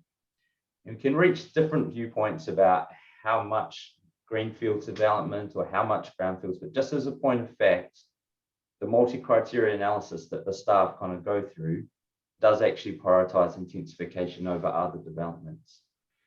And it does that by the weights that kind of developments that have these kind of characteristics of intensification, good access to public transport, etc., take a higher weight relative to other developments. So just as a matter of fact, the FDS does prioritise intensification. Kind of a second point is many of the submissions actually suggested, look, let's not do greenfields, let's intensify first. And if we do greenfields, what happens is that prices will go down and we'll never do kind of brownfields and intensification. And that might be a policy choice that council want to adopt, but let's be clear that what we're really saying is that if we do fewer kind of greenfield developments, house prices would be higher than they would otherwise need to be. And by keeping sort of land and house prices high, that would allow more intensification to occur. You might want to reach a policy judgment that that's actually kind of speaks to the outcomes that people want. That's fine, but let's not pretend that house prices would be somehow magically not increased because we're not doing those developments. What we're really saying is, in the submissions, if only house prices were a bit higher, then we'd be able to realise that intensification. I think that's an important point to kind of realise. One piece of work that I kind of did in responding to some of those submissions was actually sort of take a look at kind of the intensification of land use, both for Tasman and Nelson over history. And I include that, and I think it's on page 182, I compare that comparison. In the past, Tasman has used a lot of land to accommodate a lot of people. But if we look at sort of what's dialed into the draft FDS, that certainly is pared back quite substantively. And so Tasman wouldn't be using land as extensively as it has in the past, and that's also true of Nelson. So you are getting already sort of intensification right across those districts from the draft FDS. Now, you know, you may want to reach another kind of judgment about what's appropriate, but that's just sort of contextual information for what the draft FDS kind of contains at the moment. I think that's about all. I guess I've really come from this from a perspective of not targeting a specific brownfield, greenfield percentage. Is really that's a sort of an outcome of the draft FDS. One comment that I think has caused a little bit of confusion is allowing greenfields would actually, you know, reduces the intensification of kind of the district as a whole. I provided a long report for Tasman on greenfields development, and within that report I made the point that that's not true of everywhere on all sites, and that there will be some brownfield sites that actually people want to intensify as that land price goes down. And I think that's been misconstrued or misunderstood as saying by doing greenfields you actually increase brownfields, and that's not true. It's just that for some particular sites they will actually get developed. So if we do allow greenfields, it's not that no more brownfields development will ever occur. So I can take questions and see where we go from here. Thank you. Thanks, Curtin. I think we'll just start with that last point. So this is the part that I really want to clear up, is that we've had commentary in some of the submissions that's been supported by other economists, Fraser Colgrave, and also just I want to reflect on the property economics material that came in from Kāinga Ora. So I just want to understand, so it seems to be a range of views, but also some criticism around the idea that greenfield land supply improves the likelihood of intensification. And I think that's just the topic you were covering. So I just want to be really clear on that in terms of what your position is. And you'll have read the commentary, and so I'm interested in your response to that on that particular point. Yeah, thanks for the opportunity. When we have greenfields development, that means that I guess the urban form does take up more land. It's more extensive, and across you know, the inner city, you know, you won't get as much development as you would otherwise. The point I was making in that paper is that there will be some more development within that inner city. So some sites will intensify and you will see development even though you have greenfields. But as a general statement, it's simply true that if you have more greenfields, then across kind of the city form or the urban area overall, you'll have less intensification that you would otherwise. And I think that's where the difference between Fraser's comments and my comments are. Fraser looks at that as a general statement, and I'm saying for some specific sites, it will be the case that when land is a little bit cheaper, they will be developed, even though greenfields is cheaper overall. But let's say that price is neutral, then the more greenfield land there is, well, I wouldn't say the more, but increasing greenfield supply doesn't incentivize intensification, does it? No, simply the case that will mean that land prices for intensification close to the city centre will be lower, but you will have these greenfields that have been realised and developed. So the urban form is perhaps more spread out, but there will be some sites within the inner city that, because land prices are a little bit lower, that they would be developed. Okay, but clearly, you know, we've got more greenfields, so we've got more kind of the urban form is more spread out as a whole. Okay, thank you. So that's the general versus the specific site. Specific, all right. Okay. Thank you. Thank you. All right. Any questions at this point for Jackie or Curtin? Councillor Eager? Thank you. 12.4 in the officer's report, and then also page 170 in the attachment. Can you tell me, because I couldn't see if they'd taken into account the fact that developers essentially choose when to release land onto the market. You know, they can hold it for decades and they're quite strategic in that release onto the market so as to maximize price. And then, and the impact of that on your findings. And the other potential impact is that in our market, we have very few developers controlling quite a lot of the market. So what do you see as the impact of that, and have you considered those elements in your findings? So that's either to Jackie, Chris, or to Curtin. So through the Mayor, I think the first query was relating to the meeting notes of the property economics. Am I right? Paragraph 12.4 you said? 12.14. Oh, 14, sorry, hang on.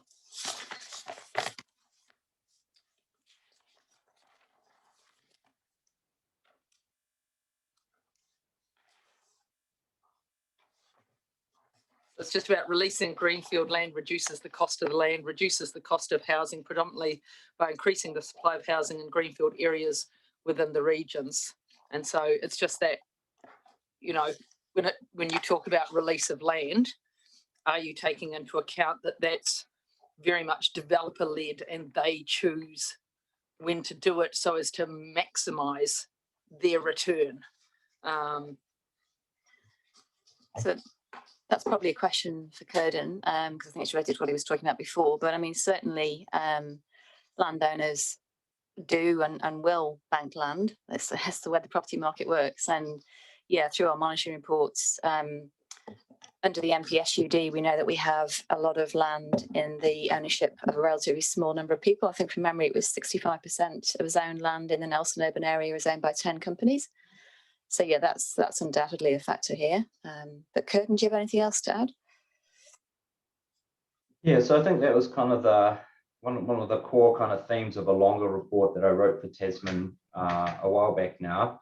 And yeah, thinking about land release is certainly important, and thinking about the proclivity for developers to develop a land bank. So I'm quite encouraging for releasing a reasonable amount of greenfields land to kind of move away from prevent those opportunities from occurring for developers to land bank and sort of slowly release land that would only increase prices of land and hence increase prices of housing.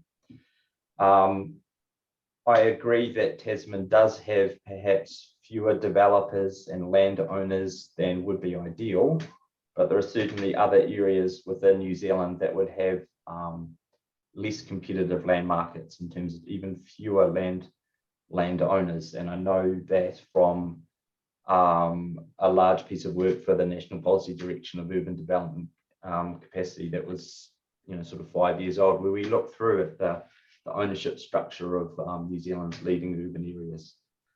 And so that's certainly an important thing to think about, and would encourage releasing a substantial amount of greenfields rather than sort of going through a sequence approach. Okay, thank you. Any other questions for Curtin? Councillor Mailing. Well, it's not a question, it's a discussion really with Councillor Edgar. And unless we become a developer, how do we control that? So we've seen sections here in Richmond where they release about 75 at a time. And in the past, it used to be only 20 or 30, and I'm thinking in Richmond South along Hart Road. And those sections are gone within hours. And they're gone within hours within the property companies that buy them, or the building companies that buy the bulk of them. And it becomes very, very difficult for individuals to buy them. But there are some people that are able to do that. They have to act very quickly. And there is a range of prices for that land as well. It isn't all expensive. I've seen, certainly with some developers, the prices have been a bit cheaper. But unless we actually become a developer, I don't see how we control that. I guess my question was, have those assumptions been taken into account in the analysis and the information we've been provided? And then secondary, is there anything within the scope of the FDS that we can do that might mitigate those exact facts? Yes. All right, let's see if we can get an answer to those two questions.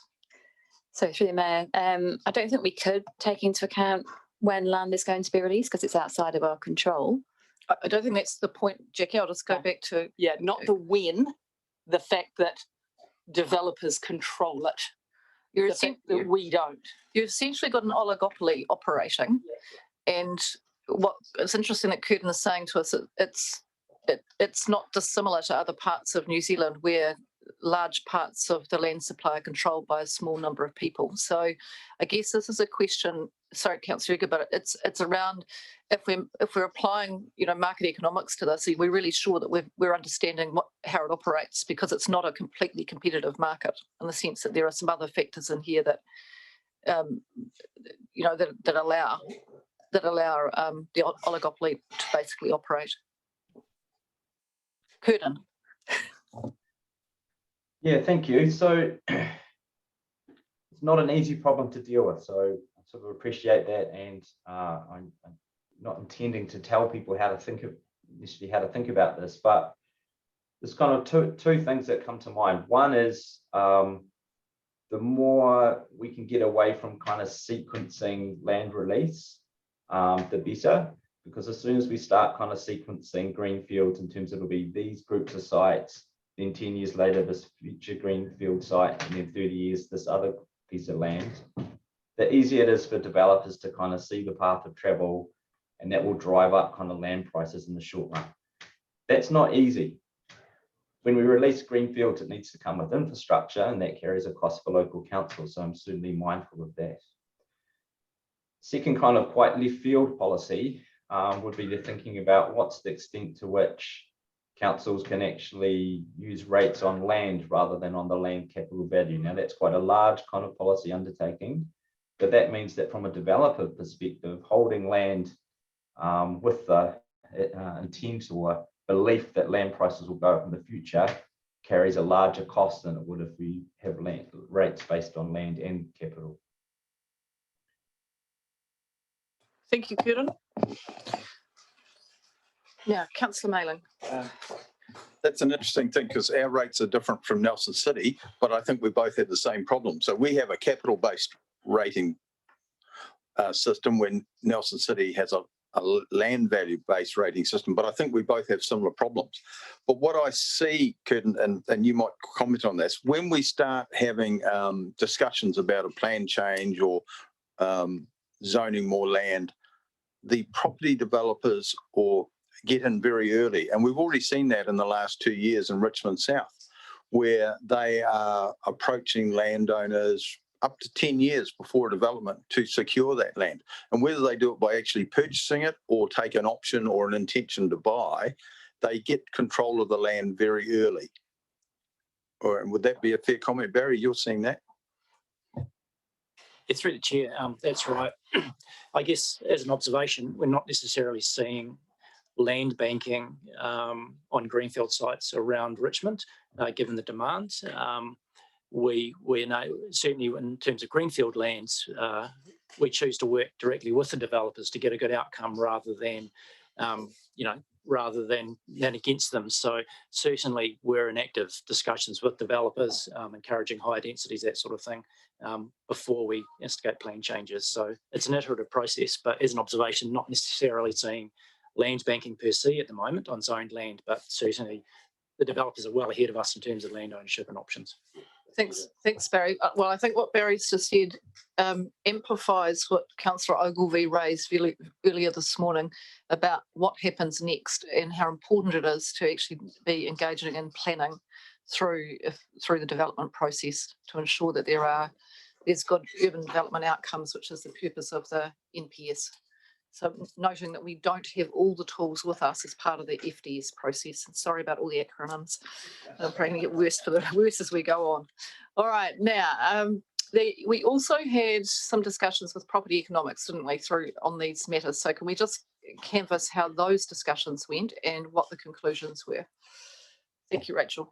Thank you, Maryse. Yes, we did, following the close of the hearings, we did have 2 meetings with Kāinga Ora and Property Economics.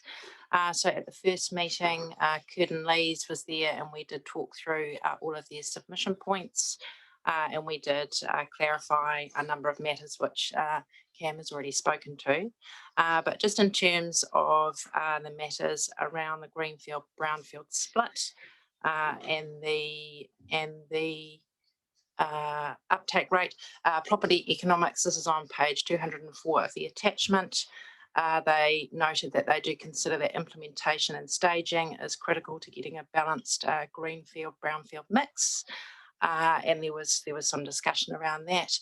So in terms of how the FDS can address that, it can deal with that through the implementation plan, which will be a next step following the FDS, which will be an opportunity for both of the councils to jointly undertake that more detailed level of planning around how the greenfield land will be released and coordinated with infrastructure to link in with more detailed infrastructure planning undertaken through long-term plan strategies. All right, any questions on those discussions? I think we're clear as to how they worked. I think the factor that I'm contemplating at the moment is in relation to the information Jackie gave us before around 28% of people can't afford actually to rent or buy in the market in Nelson Tasman, and Curtin's comments before about the potential use of restricting land supply, but you will have a consequential price implication around that. Is it what I think I'm quite interested in as we go through this, and it might be something we consider, is that actually there is another entity that has the ability to deliver different outcomes here, and it is Kāinga Ora.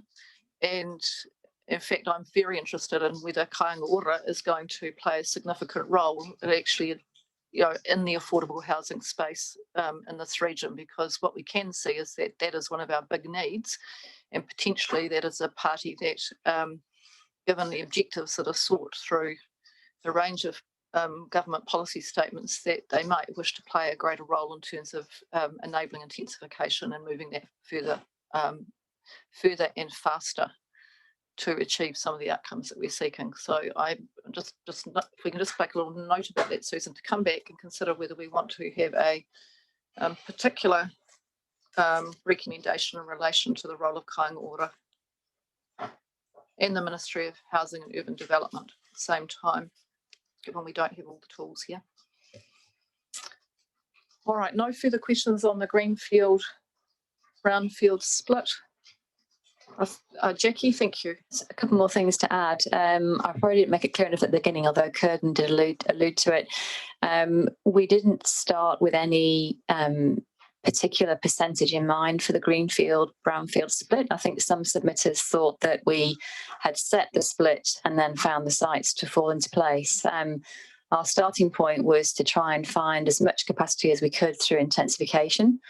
And in fact, we found that if we only experience a medium growth scenario, we can accommodate nearly all of that growth, if not all of it, through intensification only.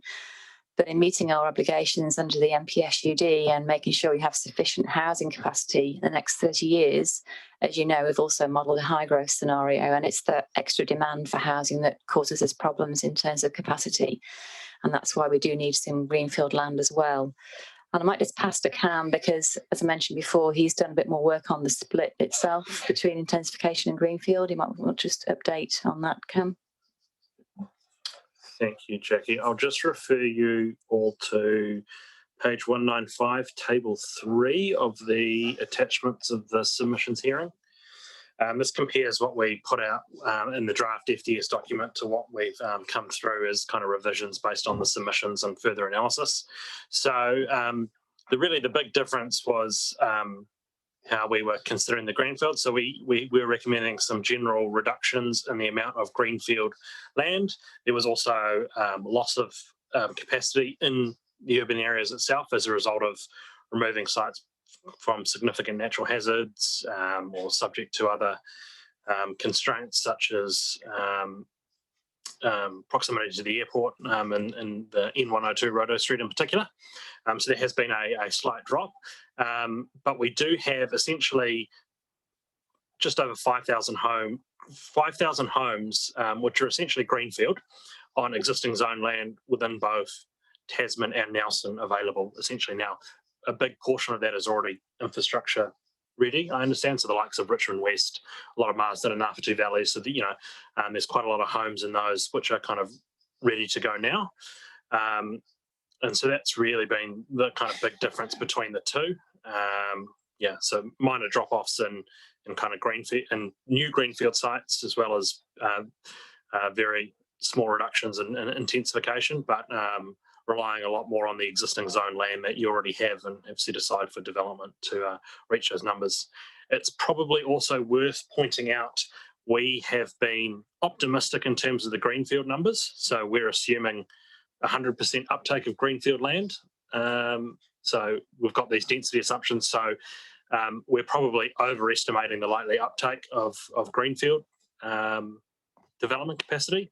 And there is a comment there as a comparison. Kapiti Coast and the FDS adopted a 70% uptake for new greenfield growth areas. If we were to take a similar approach, that would drop the overall kind of capacity around the urban areas to that around that 24,000 mark under the high growth scenario. Any questions on that analysis? Councillor Ika. Oh, thank you. Just on that table, and Madam Mayor, you might want this discussion now or later when we talk about sites, but I had just wanted to, I guess, look at the rural residential. And of course, in this table, we've now got a proposed increase in rural residential. And I'm just wondering what an increase in rural residential actually signals in the FDS, because I mean, to me, rural residential is probably like the anathema of infill and intensification, to be honest. And so is that something that we should be encouraging more of? Because, I mean, the numbers change quite quickly depending on what you do with rural residential, to be honest.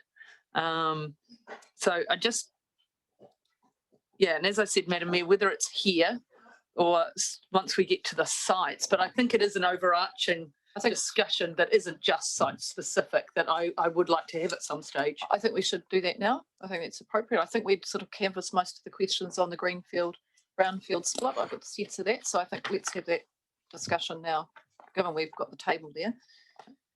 So we need to just frame that up. So the question is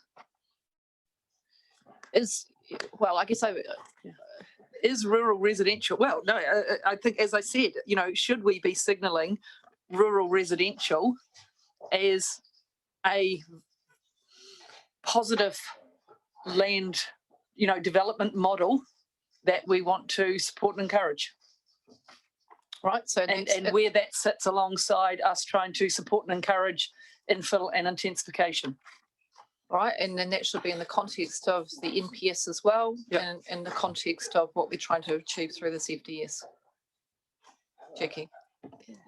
Thanks, Mayor. I'll have a go. Maybe Cam can add something. I mean, I guess our starting point on this is really, again, going back to those surveys that we've undertaken in the past.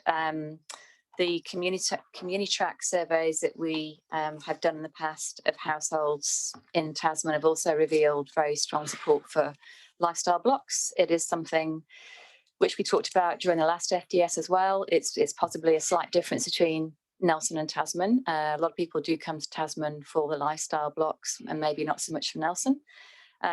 We've also been looking obviously at the MPS UD requirements, and it's clause 3.25 in the implementation section of the NPSUD talks about capacity being quantified in different types, including standalone dwellings and attached dwellings. So the signal there is that we should be providing a range of housing types and choices, and that's always come through quite strongly in the surveys that we've done of our residents as well.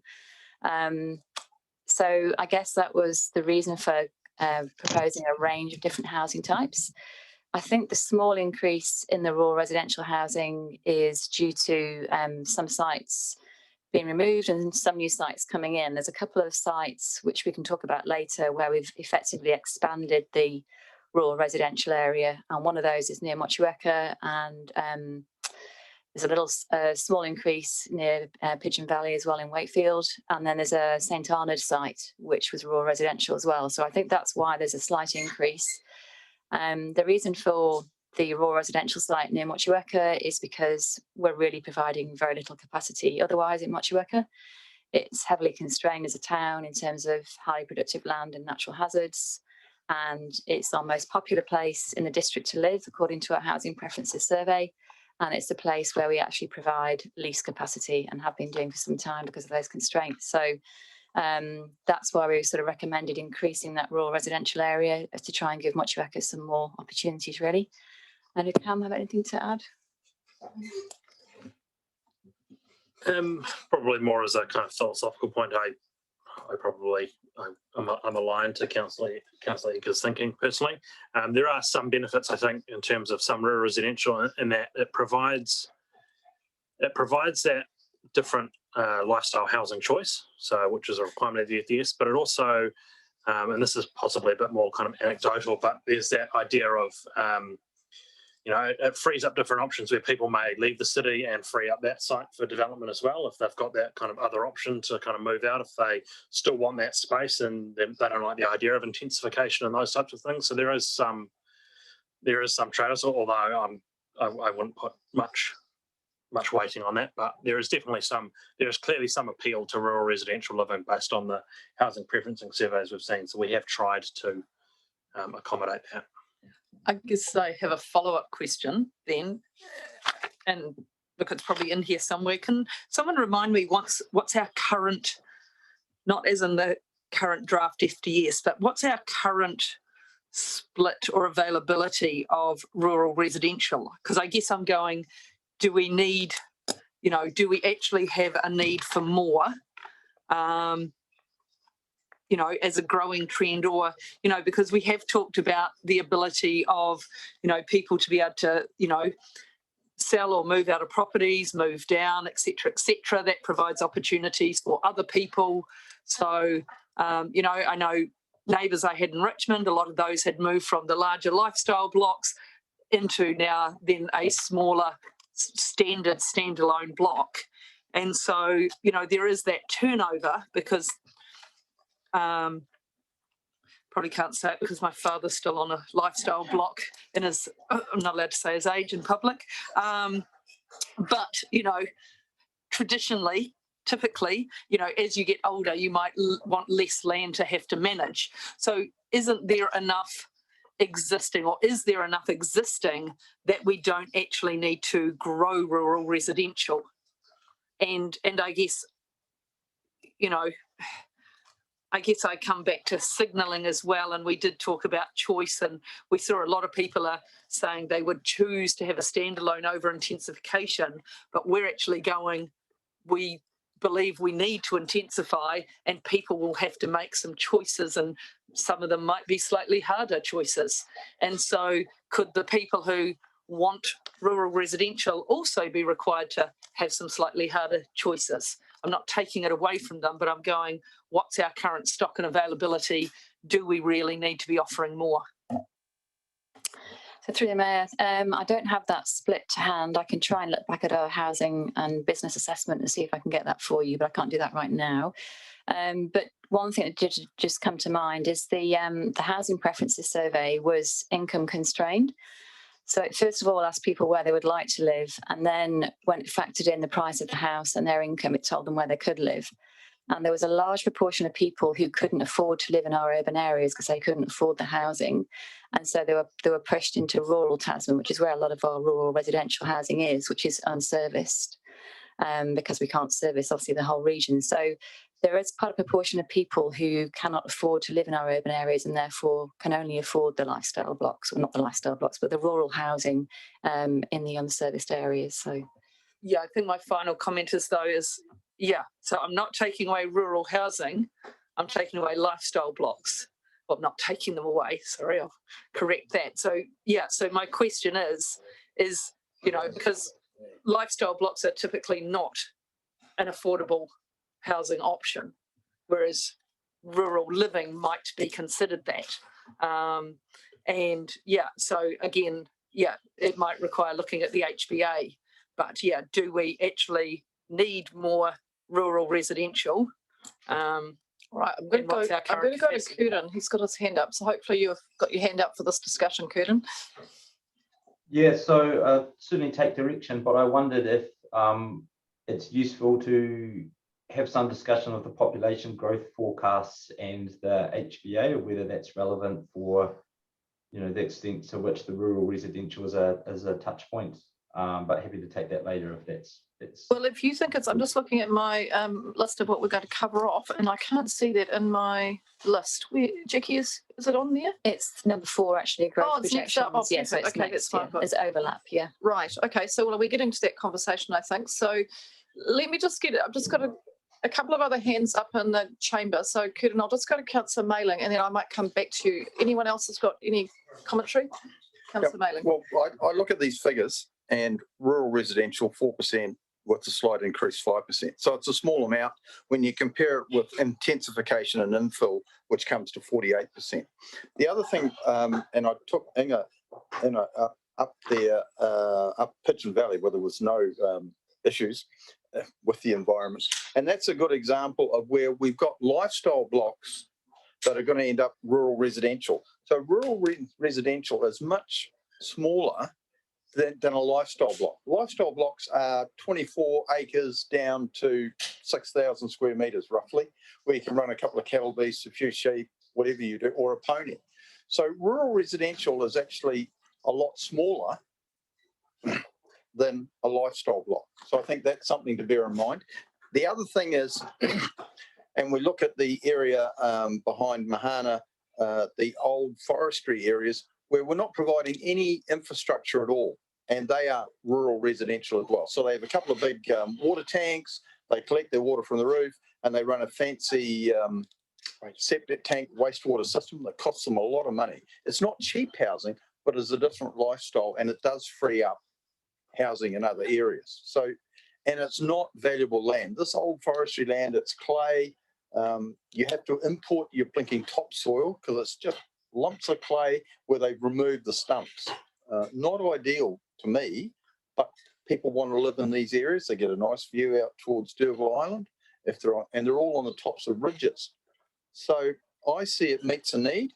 It's only 4 to 5%, and it actually intensifies some of our lifestyle blocks, particularly if I look at Pigeon Valley, which was a good example that I used on Friday. So that's Thank you. Some reflections, right? I think what I'm hearing is I think we do need to think about the population issues instead of looking at our projections and what that looks like as part of this conversation. It's a little bit unscripted at the moment, and I'll try and draw us into making some progress through in our on what we're going to have to decide about. One of the observations I would make listening to the questions and answers is that there is a real question here around affordability and a lack of affordable housing in our urban environment, and that is creating some outcomes.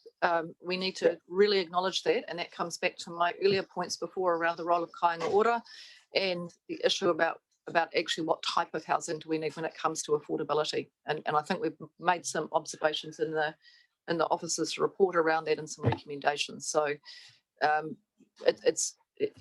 if the fact that you can't find an affordable home in the urban area probably is the issue that needs to be resolved, I would say. And as the primary issue, as opposed to saying, well, therefore the default is that we start, people have to move to other places because they can't afford housing where they want to live. But Curtin, let's just try and put the growth projections across this as well. And I guess the consideration is how significant rural residential as an option is going to be, given what we've got in terms of our projections. Sure, thank you. So, some of the submissions raise questions about the population projections. When councils come to do a future development strategy, council staff are sort of put in an awkward position in some ways. Statistics New Zealand only produce sub-regional, i.e. for councils and regions, every 4 years. So there's a question about what to do. Do you get consultants in to produce population forecasts? Do you use the sort of out-of-date population projections? Or do you kind of create your own population forecasts? And I think quite reasonably, Nelson and Tasman have put together their own population forecast, plus getting in some expert advice. When I take a look at what those population forecasts look like, after 30 years, they're actually very close to what Statistics New Zealand's kind of high scenario might suggest. So they're kind of ballpark for what a more in-depth kind of process might get you to. Some submissions raise the issue that maybe there are improvements that can be done on the modelling side. I think that suggestion is true, but what it would give you is a richer suite of demographics that I don't see as being material here. You're kind of close to what Statistics New Zealand suggests for population growth, and kind of the aging kind of profile that you have makes sense. If Tasman and Nelson were to kind of opt for a weaker population growth forecast, then I think you really do run the risk of population actually racing the population forecast that you have in here, and that would come up with, you'd be realizing or forced to kind of realize how to home more people than you might have otherwise expected. In some ways, that's not just my view, but there was a MFE and HUD did look at the sort of HBA for councils across New Zealand, and they suggested that for Nelson and Tasman, that product was sound and reasonable, and they didn't particularly have any issues with the population forecasts that are there. So that matters when we start to kind of talk about the types of kind of impacts and what's kind of possible. But you should have faith in the soundness and reasonableness of the population projections that council staff helped prepare. Thank you. Thank you, Curtin. Any questions for Curtin around the population projections? No, we seem to be reasonably settled on that issue at this point in time. Councillor Ogilvie. Aren't we forced to have that figure? I mean, I know it's the high growth figure, but in terms of where Jackie and Kat and Chris are coming from, it's almost not in dispute. I don't think we've got an evidential basis to change it, I think would be where I get to. And we should be relying on, we're testing the evidence. It's been very well set out in terms of the reports that we've got. And this is the opportunity really just to test it. So if there's anything you want to test in terms of that evidence, then we ask those questions. What I'm hearing from the panel is that, no, you've read the material and you feel it's sound. I think my only question is, we're talking about capacity and we have to meet demand. And sometimes the demand is because of our climate and because of a number of factors. It's a very popular area to come to from all parts of New Zealand. And that has issues in terms of cost, impact, infrastructure, and even such things as if our wastewater from Bells Island is going out either onto the land or out to sea, increased growth, what impact is that having on land? What impact is that having on the marine environment? So if we have 26,000 more people, dwellings, then what's the impact of that on things like land and the sea, etc. And we haven't really looked at those impacts as such. Now, it's probably outside the scope of the FDS, but it's something we must look at in terms of what growth is actually sustainable for the district. Right, I'll pass that question. It's a wide question. It's a wide question. I'll pass that question to Chris. So I think that relates to the carrying capacity issue that was raised by a few of the submitters, and really that's so there's two things to consider in there. The first is that sort of working out an ultimate carrying capacity is pretty complex. It's a very much a moving target and has been tried in other areas and doesn't really work, to be honest. The other issue is that when we were scoring the sites, the multi-criteria analysis does take things like the effect on bodies of water and biodiversity, and those sorts of things are considered within the multi-criteria analysis. So that in choosing the sites and recommending sites to you, that work has been done at a relatively high level, not right down at the very, very detailed level that you'd get at a plan change process, but still has been very much considered in the MCA. Thank you. Councillor Ogilvie. We had a high proportion who disagree with greenfield development, with 69%, one of the questions. And I think, and this is just my own interpretation, that was because they saw in Richmond West in particular a lot of highly productive land being lost to housing, and once it's in housing it's lost forever, almost to the extent we're sort of sitting on the branch we're cutting off.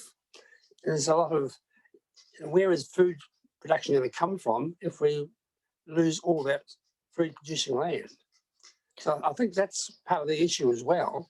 And in terms of sustainability, how much more land can we lose with greenfield development, which is taking production out of our lifestyle? Well, we have got a topic around highly productive land, and certainly in terms of the multi-criteria analysis that was considered. Jackie, have we got that? Whereabouts is that on our list today? That is 12. Suggested as number 12, so it would be tomorrow. Right. So we'll come and have that discussion. And I did ask for some questions about this particular topic, Councillor Ogilvie, and Jackie's provided some supplementary material, so we'll cover that off at that point, I think.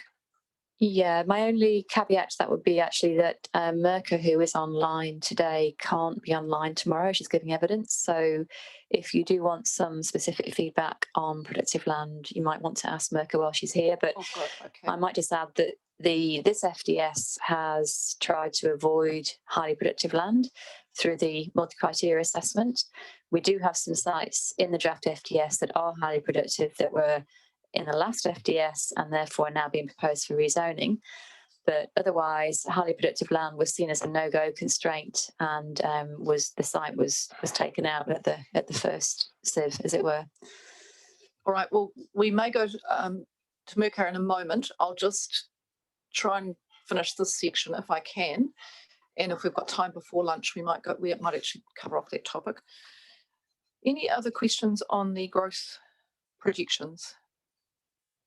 No. On the rural residential, just in terms of our overarching, well, I guess I've got a question is, if we were to go and look at the profile of our rural residential sections, where do they sit in the affordability continuum? I mean, through the mayor, we'd need to probably do a bit of work on that. But I guess, again, going back to the housing preferences survey, that indicated that the rural sections are cheaper because when people's income and house prices were factored in, that's where a number of people could only afford houses in those locations. But we'd need to get some data for you if you... Yes, and I guess just following up from Councillor Egger, just testing whether rural versus rural residential are the same things. I think what Councillor Mailings described before are probably not properties that I would than the average person, if there is such a person, would consider to be in the affordable properties. We'll go to Councillor Eker and then I'll go to Councillor McGurk. Yeah, thank you, Madam Mayor. I guess, that was the point I wanted to make is, because we had, so like on some of the new sites that were proposed, or at least one, there was the residential zoning within a rural environment versus the rural residential zone.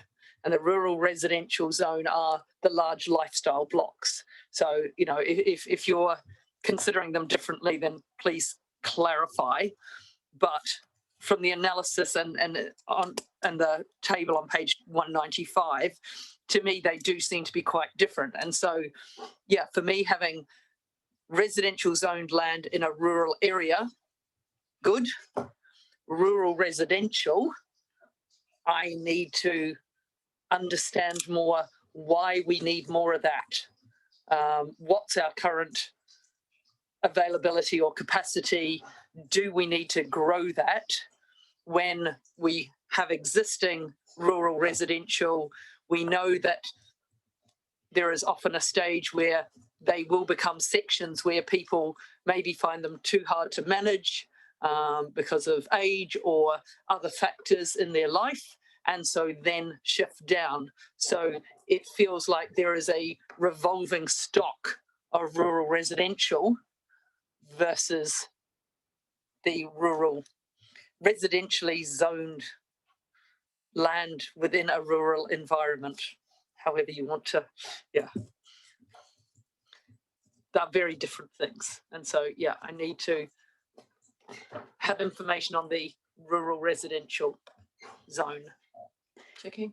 Through the modus in response to that, and Cam can probably just clarify the lot sizes that we assumed in the FDS, where we've said unserviced rural residential, do range from 2,500 square metres to over a hectare. So there has been a range of section sizes, and I think from memory it's varied according to town. So for example, say Murchison or Golden Bay would generally have even larger sections than the more urban towns. So I'd have to double check what lot size we've allocated to each rural area, but there's certainly a range in sizes. All right, thank you. Kim, is there anything you wanted to add? No, just that Jackie was correct in her summation of that approach. 2,000 through to a hectare. And I guess this is one thing where, as we're going through this process, as we get to the specific locations, this is not a one size fits all exercise. So we've got to be mindful of that as we start to think about Synarnid, Takaka versus Central Nelson, where it isn't one size fits all. Councillor McGurk. Yeah, thanks, sorry, Madam Chair. It was just a response to a question, sort of picking up a theme from Councillor Edgar, but your response to about rural living. And I'm just wondering, how's that broken down? Is that sort of population living in sort of the existing rural settlements, like the Tapaweras, the Murchison, the Collingwoods and so forth, which are basically people living in an established settlement in a rural area, I guess. And then you've got the rural residential. But I've got in my mind sort of those who are forced into living in rural areas. I'm thinking sort of redundant housing, cottages and holiday accommodation and whatever else out there that are basically forced out there because of the cost of living in a rural area. So you have just trying to understand what you mean by rural living and how's that broken down and the composition of it, and whether the FDS will facilitate sort of alleviating some of those sort of less desirable outcomes. So just through the mayor's, a couple of points there, I suppose. I mean, first of all, places like Murchison, we've learned through consultation, there's two markets in Murchison. There's a market for the town centre housing and there's a market for living in the valleys. And people go there for both. And there's probably more people that look for living in the valleys than in the town, actually. But because of the price of housing, there's a shortage of accommodation for teachers, for, you know, sort of tradies, all kind of normal jobs that people can no longer afford a house in Murchison. So they are now starting to look at smaller, more affordable houses in town as well. So that's why in the FDS in Murchison, we have the two options there, rural residential and the housing in town too. When I talked earlier about the housing preferences survey and the proportion of people that couldn't afford housing in the urban areas and were pushed out to the rural, I haven't got those percentages to hand, but I can have a look and certainly report those back later.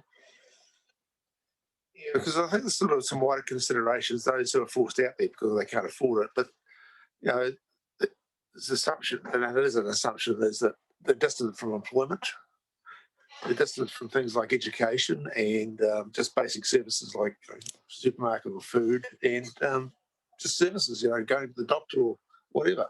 So you're actually sort of imposing sort of those greater impositions of cost on those who can least afford it, and perpetuating this sort of rural residential. You know, sort of, I'm not sure that's the direction that I find particularly comfortable with. Well, we'll get to that's a deliberations debate, isn't it? So we'll as we go through and we listen to all of the information that we've got and look at the evidence basis, and then we're going to get through down to some of the debate about what's in and out, and we'll have to really make sure that we're carefully working through our reasons as we go through into that process. Chris, you'd like to add something to the... Sorry, I just see that Curtin's got his hand up there. Thank you, Chris. Yeah, just feel the conversation's kind of moved on beyond my expertise of what I can offer the group this morning. When we move on to sort of rural residential, that's beyond what I can kind of offer the group. So I think I'll take leave, if I may, Chair. And if there are questions. I think that's absolutely fine, Curtin. I'll just check to make sure. Has anyone got any follow-up questions for Curtin today? We think we've covered off your topics quite clearly. You've turned your mind to I guess the question I have you've clearly turned your mind to some opposing expert views that have been expressed through submissions. Do you feel you've got sufficient to have considered those views? Do you feel you got sufficient material to have done that in terms of those opinions? I think those conversations have been very useful, and they give you pause to think about a range of different views. But also, I think council should be, and both councils should be pleased with the quality of the council staff in terms of the product that's been produced. There's a lot of effort that's gone on there, and you've got a robust and reasonable draft FDS. Notwithstanding the fact that you'll reach your own views about what needs to be in there, but it's a quality product. So my bit of a hat tip to the council staff. Thank you, Curtin. We really appreciate your contribution. Thank you. Right. So we're at rural residential. If we got any, Chris, you were going to respond, weren't you? Oh no, you weren't. That's right. You were just directing me to the Zoom. Any further follow-ups on residential at this point? I suspect we'll come back to it as we start to discuss specific sites. I could make a comment too. Deputy Mayor Brian. Thank you, Madam Chair, Mayor. Just in relation to the rural residential, it does cover a broad range as one of the issues. We have, as Jackie alluded to, in Murchison, where people use it for a bigger than a section. Quite often they do a trade or something like that and have some extra land for their equipment or items they might need to carry out their business. But one of the problems now is the availability of any sort of cheaper properties is pretty much gone. They're all, the accommodation demand in both Murchison and Tapua is so large that anything that even looks like it could be used for accommodation pretty much is being, whether it's on lifestyle blocks, rural residential, what I call rural residential in a rural areas like a small house or a medium-sized house on a block with a bit of additional land, half an acre to an acre. But then, of course, you've got rural residential on the fringe of Wakefield and the likes of Totes Review and Mapua, where it's what Jackie talked about, the 2,000 to 5,000 square metre sections, which in some ways are quite inefficient use of land, but have to be for the wastewater systems on those lots. So it's really complex situation. I don't think there's any easy answer. And then, of course, we've even looked at it as a council where rural residential could be subdivided further, and how you would manage that and how many lots you would gain. Wouldn't be a huge amount for the effort involved, but some people are looking to do that. Thank you. And I think that just again, it emphasises that we're going to have to go site by site through this discussion, because it isn't one size fits all, and there are a number of factors in play. The infrastructure servicing is one we need to keep in mind as well. So these are, that's a factor that we have to think about as we go through the process. All right, nothing further on this. Oh, Councillor Eka. Yeah, so just reiterating, if I can get or if we can all get the current capacity and availability information from the HBA, probably for Thursday when we're discussing, or Wednesday when we're discussing site specifics. And I had also just sent through a request about there's a graph at 7.12 in our report about the resource consents, or the building consent data. And I was just interested in maybe a few years further back, and just at what point Richmond West hit the market, just to see if that was possibly a key, because I didn't, anecdotally, I didn't think there was always such a, Nelson being half a Tasman. I didn't think that had always been the case. Certainly it is according to the 3 years provided here. So that's why I was interested in, just some data from a bit further back. And then, just at what point Richmond West came online, to see if that was maybe a key part of that impact. Right, we should have those numbers, I would think, so because we have to report them to the Ministry for the Environment from memory. So we should have you might have already have them. Yeah, we do. We can pull those out. I'm not quite sure for how many more years back, but we can certainly have a look and see what we can pull out. Yeah, maybe 2015 or something like that. When did Richmond West sort of go? 2018. Plan change was 2017, I think, with the. Okay, so maybe 2015. We'll see what we've got, what we can get within that time frame. Okay, we'll see what we've got there, because what we'll see is some quite large subdivisions coming through in Nelson as well during that period. But from memory, the numbers in Tasman have been ahead for quite some time, but my memory can be a bit faulty from time to time. Right, next topic, Muka. Yes. Kia ora, Muka. Hello. How are you? Thank you for your patience. And we thought now might be a good time to do highly productive land discussion. Okay, fire away. All right, so who had the highly productive land question? Councillor Ogilvie, I think it was, you were raising a discussion around the use of highly productive land. Yes, and what sort of controls are within the FDS in terms of not, how can I express it, not extending the area of land highly productive. And my comment was, I think a lot of people who voted against greenfield development did so because they'd seen the loss of so much highly productive land in the last 4 or 5 years. They were quite happy for greenfield developments in, say, towns like Wakefield, Motueka, Mapua, Brightwater, but were very concerned and disagreed with development of greenfields in the Waimea Plains, where they saw where the highly productive soils, and that's sort of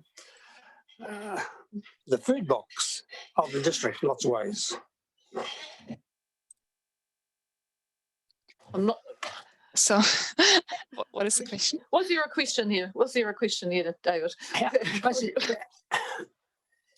Are there any controls in that, or any controls you can suggest to limit that? I mean, zoning is the obvious control, but it's that concern in the people with population about our loss of control of developing productive land. All right, so maybe it's what are our current controls in relation to protecting highly productive land? And Mika, if you're wanting to just probably to get the conversation going a little bit, because this is going to be a conversation I suspect, is I had sent through some questions that I think you may have answered in for supplementary information, which was how far away is the NPS on highly productive land? Has MFE given any guidance on its likely content? How did Tasman and Nelson compare to other councils' highly productive land classifications? Are we more restrictive or less restrictive? To kind of get a context of how is highly productive land being treated in our region, and what might the future look like? And it may be that we can't take into account the future at this point, but you may have some guidance for us. Yeah, so in terms of the NPS for highly productive land, we're hoping something will come out of the ministry possibly in August. We were told it was going to be April, but April has been and gone. So next thing they said was August. I have seen the content of it, but I have signed a confidentiality clause, so I can't talk about what's in there. We just have to wait and see. In terms of what other councils are doing, we had actually, my colleague Anne Wecking had sent an email around to all other councils to see how they classify highly productive land and what classification system they're using. And pretty much most councils, every council is doing something different. We are one of the only council that's got the productive land classification that we developed in 1994 and are currently refining. For the purpose of the FDS, I have mainly gone along with the LUC classification system, because the LUC classification system is what has been talked about in the NPS HPL, and it's what's used consistently across other councils. So pretty much all other councils use LUC, but some have refined the LUC layer for their region, or some have used the national scale mapping, and some, like us, have got another productive land classification system on top of it. So for the FDS, I've used the LUC classification system, but I've also then always double checked our PLC system as well to make sure that if the LUC said it wasn't highly productive, but our PLC said that we think it's highly productive, I still scored it as highly productive. So when I had a look at the sites, I looked at the percentage of highly productive land, either LUC 1, 2, or 3 within that site. If it was a significant loss of highly productive land, I scored it a 0. So a 0 means it was out. If it was partial loss of 1 or 2, LUC 1 or 2, or some loss of LUC 3, it scored a 1. So it was still a very low score, a very low multiplying factor. Whereas sites that there was no loss of LUC 1 to 3 land would get a 4. So that is now a reduction in highly productive land. So that's how we scored it. In terms of controls, I think the controls come from the policy makers, not from myself. My only control is scoring the sites according to, is it highly productive or not, and what scoring would it get? Therefore, is it in or out, or what weighting has it got? After that, from what I understand, there's another 22 attributes, and it's a community decision. All I can add is, I think this is highly productive. This would be a significant loss of highly productive land. Therefore, it's a score 0 or a score 1. Okay, Mika, thank you very much. So that's quite clear in the way that the multi-criteria analysis was developed for the evidence base of what goes in. I'll just go to Councillor McGurk and then I'll come to Jackie. Thanks. Thanks, Rich. Just a point of clarity. How do you define significant and partial? So is there a number? Yeah. Yeah, that was quite hard. There is no number. There was no number. So when I looked at the parcel site, so significant to me is most of the site. whereas partial loss, I'm just trying to think of a couple of the sites I looked at where they were on a hill. The hill is not highly productive, but the slither between the bottom of the hill and the highway, for example, was flat, and therefore, according to, it's highly productive. So that's a partial loss of highly productive because it's part of the overall site. But I wasn't given a percentage of, if it's 80%, it's significant. If it's less than 80, it's not significant. Yeah, quite often, to be honest, it was, say, for example, a site would have been 60% highly productive, but the 40% was still productive. So therefore, it is a significant loss of highly productive land. So just for helpful, did you look at the sort of, you looked at the lots, did you consider the neighbouring or adjacent blocks as part of that assessment? Yeah, I did. And I looked at some of the physical constraints of that.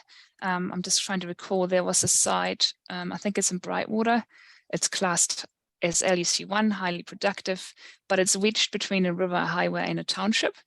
So although it is highly productive, it probably can't be used highly productive because of sensitivity effects. So I think instead of scoring that a 0, I scored it a 1, keeping in mind those physical constraints around it. Right. Good. Thank you. Thank you. Appreciate it. Come across to Councillor Edgar. Thank you, through you, Madam Mayor. So just clarifying that in using the land use classification, that picks up land that is unused but productive versus, that it picks up land that is unused currently in productive manner, but is still actually, the land use classification is still productive, because that was something raised in submissions. Yeah, so we don't, if something is classified as being highly productive, what it looks at is the attributes that make a parcel of land versatile. So the more versatile something is to grow a variety of different crops, the more productive it is. Whether it is used productively currently or not doesn't make it productive or unproductive. It's got the physical characteristics to be productive for a variety of crops, because land use may change over time. And just because the current landowner doesn't want to use it productively, doesn't mean that we should therefore put it into housing and can't use it in future. Yeah. Excellent. No, great. The other question I sent through, and I'm sorry, I just can't find it because I did send through a few questions. Thank you. It was just around, there was a submission from about quarry productivity for quarrying purposes. I think I'm summarising that roughly accurately.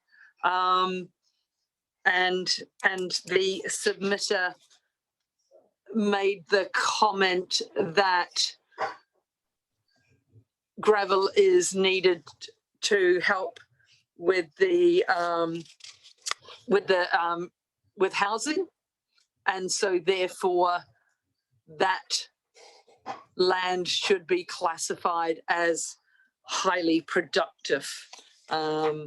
Right, I think I'm roughly summarising my that submission. Mika, I'm not sure if you have responsibility for quarries. Well, it's just whether it's classified as highly productive land or... I think it's dealt with differently, but that's all right. Mika, you could respond. I'm sure you probably know how it's dealt with. It's a bit of a can of worm, that question. So you know, land is, like I said before, it is classed as highly productive on its merits, on the physical attributes and limitations of the soil layers, as well as the climate conditions, the slope, and so on. Gravel extraction is not classed as one of the versatile uses of a land that makes it more productive. The problem comes from when we classify a parcel of land as highly productive and we have an application for somebody to take gravel. It probably works, you know, if that person was saying classifying a piece of land as highly productive, so it includes gravel, it should be used for gravel, it probably works opposite to in their favour, because if there's a piece of land that is classified as highly productive and they want to take gravel, it's probably very hard to get a resource consent to do that, because it's digging up and it's changing the layers of the soil, which will change the drainage characteristics of the land to be used again for productivity, for productive use in the future. Thank you. It's a very big can of worms. Thank you. Yes, and I have now found that question and the answer. So between what you've just provided then and the answer that's in the attachments, I'm happy with that. Thank you. Okay, go to Councillor Bryant. Thank you, Madam Chair. Merkin, my question just relates to the productive land again. Just in relation to the blocks you looked at, did you take into consideration any minimum area or productive sort of capability that would be economic? And secondly, did you give consideration to whether the blocks had potential to be irrigated? Yeah, that's a really good question, and that question, to be honest, I grapple with a lot with individual resource consent application. What makes the size of a parcel of land productive or not? So I have taken it into consideration where there was a lot of fragmentation. So where there was just the same example for before, where there's a slither of land that's wedged between a township and a highway and a river. Yes, it's big enough because it's LUC1, it suits itself for market gardening. Therefore, a small parcel of land could be used productively and economically, but from a practical point of view, it probably won't be because there's sensitivity effects. Depending on the classification, the land sizes would differ. So we have to be very careful here, because all I can keep in mind at the moment is what is currently economic. So LUC1, for example, something that's highly productive, is versatile enough to be used for market gardening. Market gardening doesn't need a lot of hectares to make it an economic productive parcel. Whereas if it's LUC 3 or 4, which is intensive pastoral production, you probably need quite a few more hectares to make it an economic unit. Yeah, so it depends on the classification. The lower it is classified, the larger the land parcels, pretty much. But sadly, there isn't a definition. I wish there would be one. Good luck. Yeah, and I can't predict what the future land uses are going to be and what's going to be economic or not. So no, exactly. Thank you, Mirka. Any further questions? All right, so we know that this is part of our assessment criteria that Mirka's explained to us how she's applied that. And as we get into looking at the different sites, we may have some specific questions around that. But Mirka, I think we understand the technical input into this work. So thank you very much for answering questions for us today and explaining a bit more about the work that you do. And all the best with the contribution you're making to the future space and highly productive land. Thank you.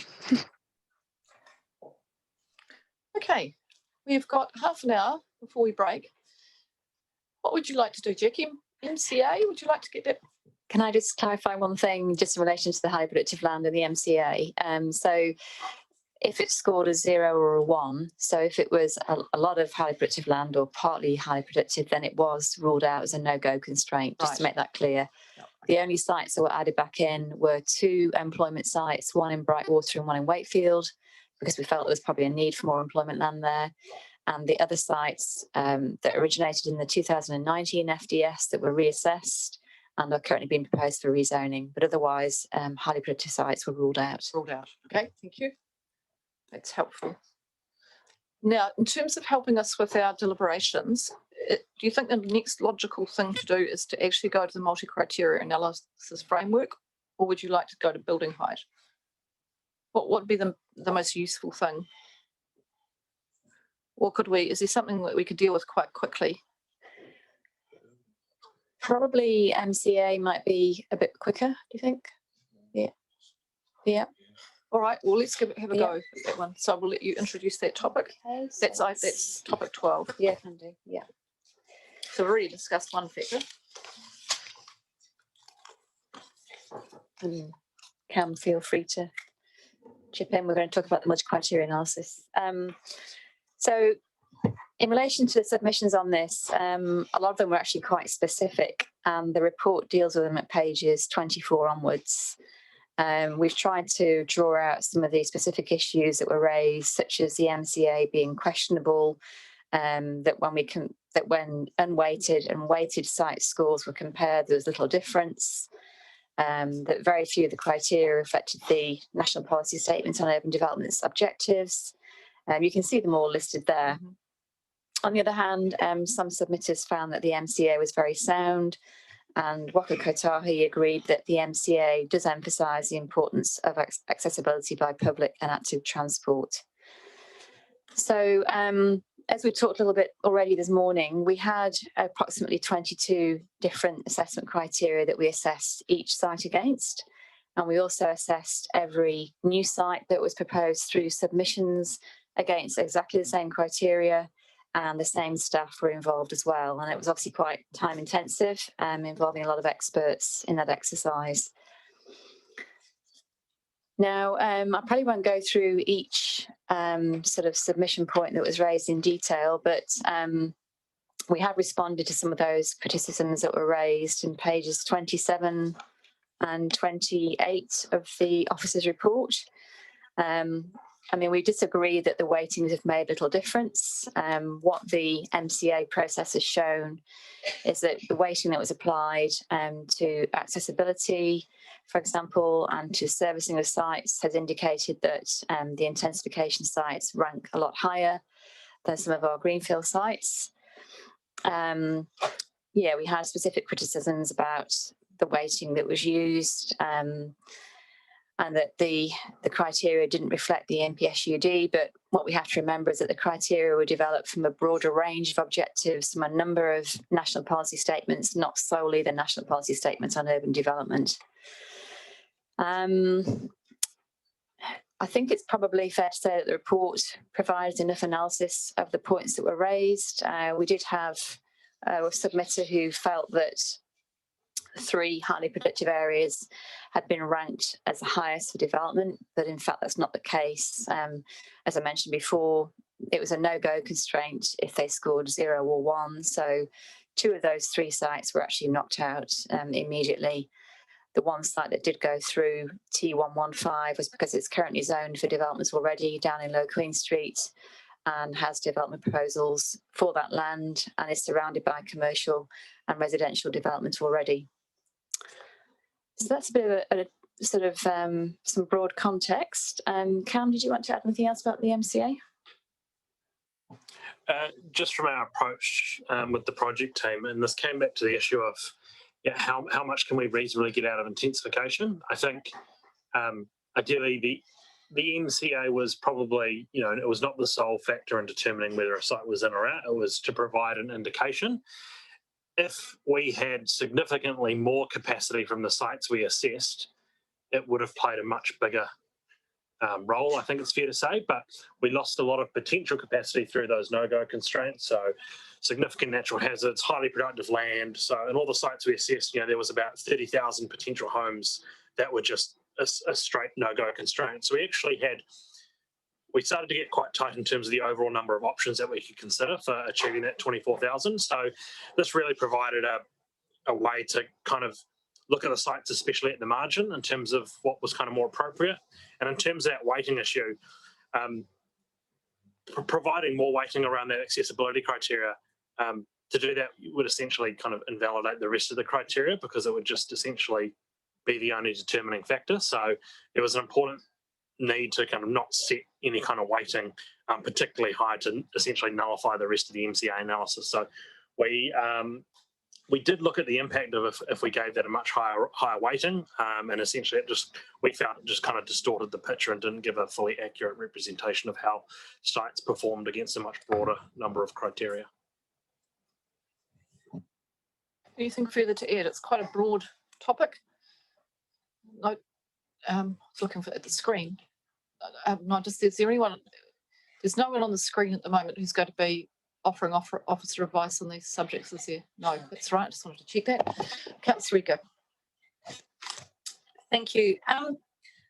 So I guess my key question around the use of the multi-criteria analysis, and I'll use an example that is one of the site-specific suggestions, and that's T219, which is at 20.30 in the report. And essentially, and I think this has been used on other occasions as well, but you know, it's sort of like the site itself didn't seem to score well, but then it was amalgamated with another site that then changed the overall scoring. So I guess I just have a concern about that approach, because, you know,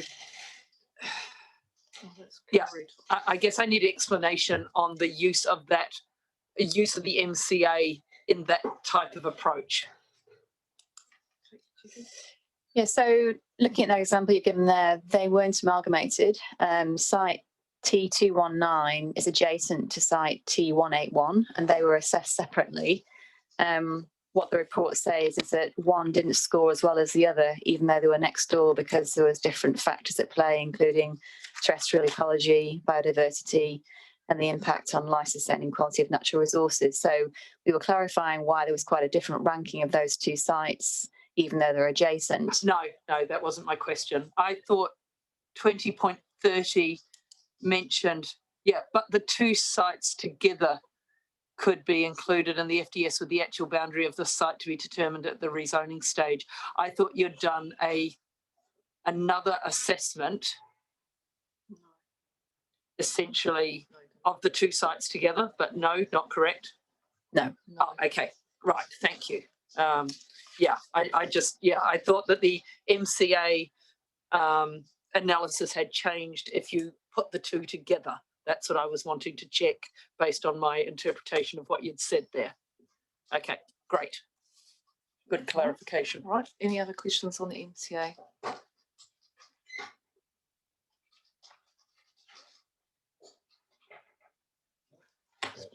All right, so there's, just let me go to my notes. I've got just to come back. I've got to go back up the page. Pardon me. Could you just give me the page reference again, Jackie? I've just scrolled off it. Page reference for the MCA. That's right, 228. Okay, thank you. Yeah.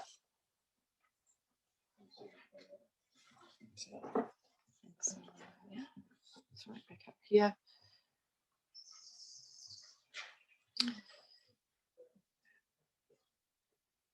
This is the topic. We had several submissions that were concerned that the MCA hadn't included carbon emissions from buildings, the building of dwellings and business units. And your commentary is essentially that the FDS is a high level strategy. And I've seen this reflected as we also get to the greenhouse gas emissions discussion around using vehicle kilometres travelled, and whether there is a methodology for actually considering the full emissions profile from a development. And I'm just wanting to just tease that out a little bit to say, have we missed anything in an opportunity here to go? Given we've made some assumptions, right? So we've gone through and said, right, in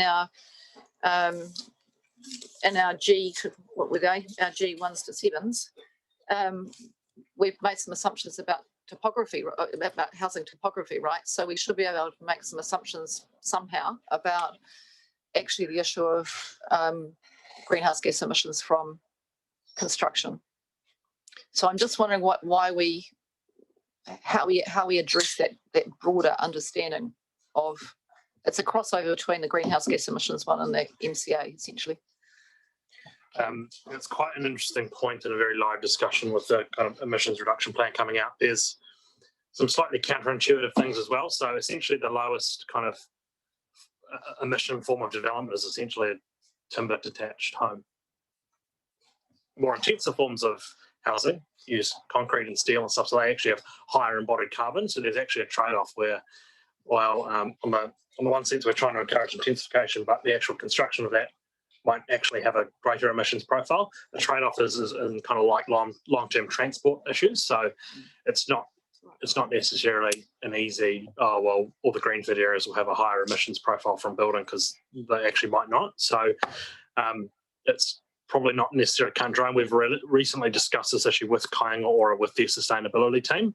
But the general discussions we've had with both Waka Kotahi and Kāinga Ora is vehicle kilometres travelled is a very good proxy to use, especially because a lot of energy and stuff like that in New Zealand is generated by renewable sources as well. So we're a bit different than other countries which rely more heavily on gas and coal for electricity generation, where you get those benefits from intensification, like better insulation in apartment buildings and stuff. So we're slightly different in the New Zealand context. So we think vehicle kilometres travelled is a reasonable proxy in the absence of more advice from central government. Thank you, Cam. It's very helpful. Councillor Rika. I did have a question about the VKT analysis that was provided. Do you want that now or later? Drew's here, so I think we could do that because it's going to come across to the greenhouse gas emissions reduction topic 5. So I'm happy to take those if Drew is there. Kia ora, Drew. Yeah, good morning. Good morning. Afternoon now. Afternoon. It's moved on. A question from Councillor Rika. Yeah, just a question on the VKT analysis that you undertook, and thank you for that work. I was just wondering if you looked at the public transport changes and the increased investment in active transport, as well as increased use of electric vehicles when then calculating the greenhouse gas emissions. So probably first the public transport changes and active transport when looking at actual VKT, and then also the secondary part of my question is the increased use of e-vehicles in calculating the greenhouse gas emissions. Yeah, so through the chair, there's just a couple of things. I'm just actually working on a slight update to that memo that I made that I'd love to be able to bring tomorrow when I've just finalised it. It just takes into account the changes in settlement patterns that have been brought forward by staff. All right. But I'm happy to answer those questions right now to cover that off, because that doesn't change. My update doesn't change the answer to those questions. All right, that's fine. As long as we're not distracting you from getting that other piece of work finished. That's my only concern. So through the chair, so the short answer is yes, we took all of what you've just talked about on board. The VKT analysis doesn't specifically take walk and cycling public transport into account. It just looks at all vehicle kilometres travelled. So it doesn't matter if it's by a bus or by a vehicle. It's the distance travelled that someone needs to take. The greenhouse gas emissions does take into account whether it is by bus, whether it is by electric car or an ICE internal combustion engine. So it does take all those things into account. We have used initially, and this is why I'm updating it, we did initially use Ministry of Transport guidelines on what the uptake of electric vehicles is going to be over time. We've also used their guidelines on what the uptake of public transport is going to be over time, and also taken into account what we've predicted in our regional public transport plan. But more recently, the Ministry for the Environment brought out the emissions reduction plan, and that has slightly different numbers, and hence this is why I'm tweaking my my work a little bit, my model a little bit, to take that into account. Thank you so very much. Like, really, thank you. Thanks, Drew. Look, we really appreciate the work you're putting into this, because it is quite an important factor for us, a very important factor for us when we're going to go into the site selection process. So we'll let you get on and finish that piece of work and look forward to seeing it when it's ready. Thank you. Oh, hang on just a second, Drew. Councillor Ogilvy's got a question. Drew, when you come back to us, are you likely to give us some impact on, say, greenhouse gas emissions for rural residential sites, and how, I suppose, development of those rural residential areas, with people moving from those areas to towns like Wakefield, Mapua, Motueka, Richmond, or wherever, will impact on your calculations in terms of? Yeah, so through the chair. Sorry, if that was the end of the question. Yeah, through the chair, right. yes. I have taken into account the rural residential sites of Pigeon Valley, Mittens, and there was another one, Falcon. I think it was the Falcon Bridge. So I've taken those into account. However, as just a note of caution here, is that with all the settlement areas that are an existing town, we've got really good census data to be able to tell us what the travel patterns for those areas are. When you're getting into a rural area, the census data is somewhat spotty because it takes a wider rural area into account. So I've had to make some assumptions when you get to those more rural areas. But generally speaking, a rural residential area will have a greater VKT and emissions because they won't have the public transport. They're less likely to be close enough to a town for people to walk and cycle. That's not always the case. With e-bikes now, you will get some portion that will cycle if there is good cycling infrastructure. So we'll try to take some of that into account with the modelling that we've done. Thank you, Drew. That's all the questions for now, and we'll look forward to discussing this again tomorrow or Thursday. Jackie, would you like to, or Chris, would you like to pick one more topic that would take 10 minutes? We're wondering about having a go at outcomes. Actually, that should be a fairly self-contained one, hopefully. This page 23, is it? Yeah. Hang on, Jackie, can you just repeat that one? What you were going to do? We'll just have a... And the FDS outcomes, page 23. That would be great. Thank you. 23. Page 23. Yes.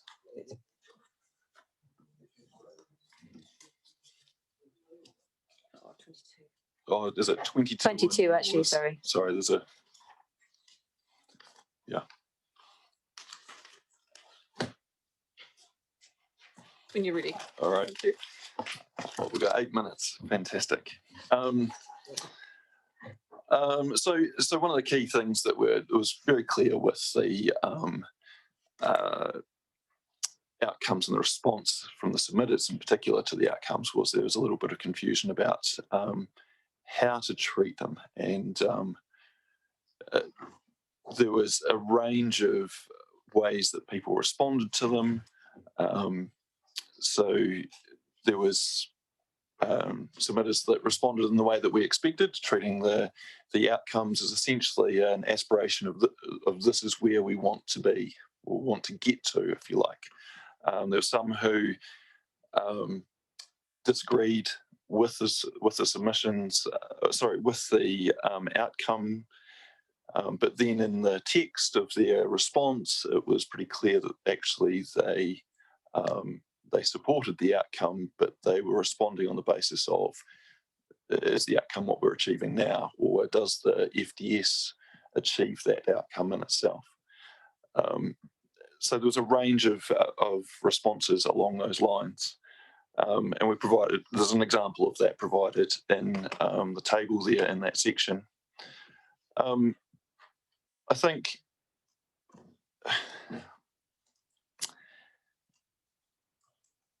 there's not really, the process we've gone through in developing these outcomes has been pretty rigorous. I'd suggest anyway that, it's been through multiple workshops and they have been developed in response to the various national policy statements and bits of legislation that we've considered in this process.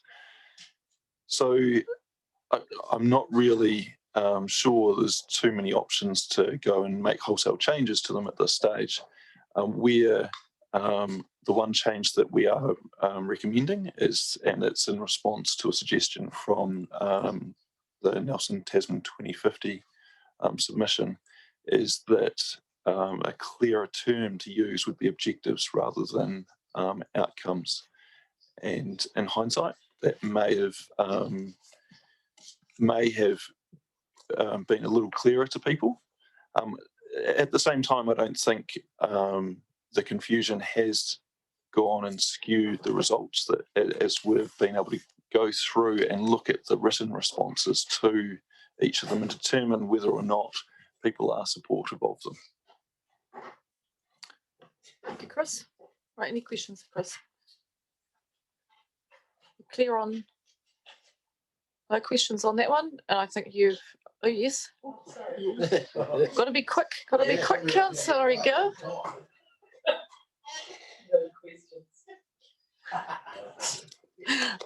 Yeah, sorry, I was just trying to find a page. Okay, so a couple of questions. Firstly is page 142 of the attachments. Barker and Associates had 2 recommendations in regards to changes for the outcomes. Now, one has been picked up, which is the suggestion of changing outcomes to objectives, which I agree with. The second one says, add further description on the purpose role of the outcomes/objectives, including that they are aspirational and implementing the FDS will require balancing and trade-offs between outcomes/objectives. That just hasn't been picked up in the staff report at all. And I was just wondering for, firstly, comment on that, if we intended to pick up that second recommendation from Barker and Associates. Yes, we do intend on incorporating that into the final FDS, and it was really just a case of it's a relatively minor amendment, but happy for it to be either noted. I mean, I think any amendment still needs to be noted, I believe. So thank you. But we might have to put a omnibus noting recommendation, I suspect. Yeah, we'll see how we go. We'll come back and review that in the next couple of days. I mean, that's the only other one going forward. That's the only other one that hasn't been picked up. I don't have more coming up for future topics. The next one was, and I'm not sure if it was the outcome wording or just the questionnaire wording, because we had number 1 or 2, we mentioned land use transport and I can't find the page now. It was about consolidating or something like that, and it said land use transport, but it actually turns out that the phrase should have been land use and transport, and sort of really quite changes the meaning, because we did have a few people going, what is land use transport? And is it, you know, how we work out all the different transportation uses versus land use and transport. So is there anything we need to do there other than add the word and yeah, is there any consideration of the submissions that we need to take into account based on that? I think the addition of the and in the final document is sufficient to make the outcome correct, or objective, as we're going to call them, or suggesting we call them. With a lot of the, you know, we did have a few submissions where the people said they didn't understand it. Now, there was a reasonable percentage of those that said they didn't understand it and then followed up with some reasonably detailed commentary that demonstrated that we're pretty sure they did understand. If the language confused them, they were getting the intent of it. There still were people who that's all they wrote, but overall, I think people were grasping the concept, and a lot of that was because it's talked about in the rest of the FDS as well. It's not just the one place where we talk about integrating land use and transport. Yeah, thank you. And then my final question is just, there was a lot of commentary around the phrase where people choose to live, or I think outcomes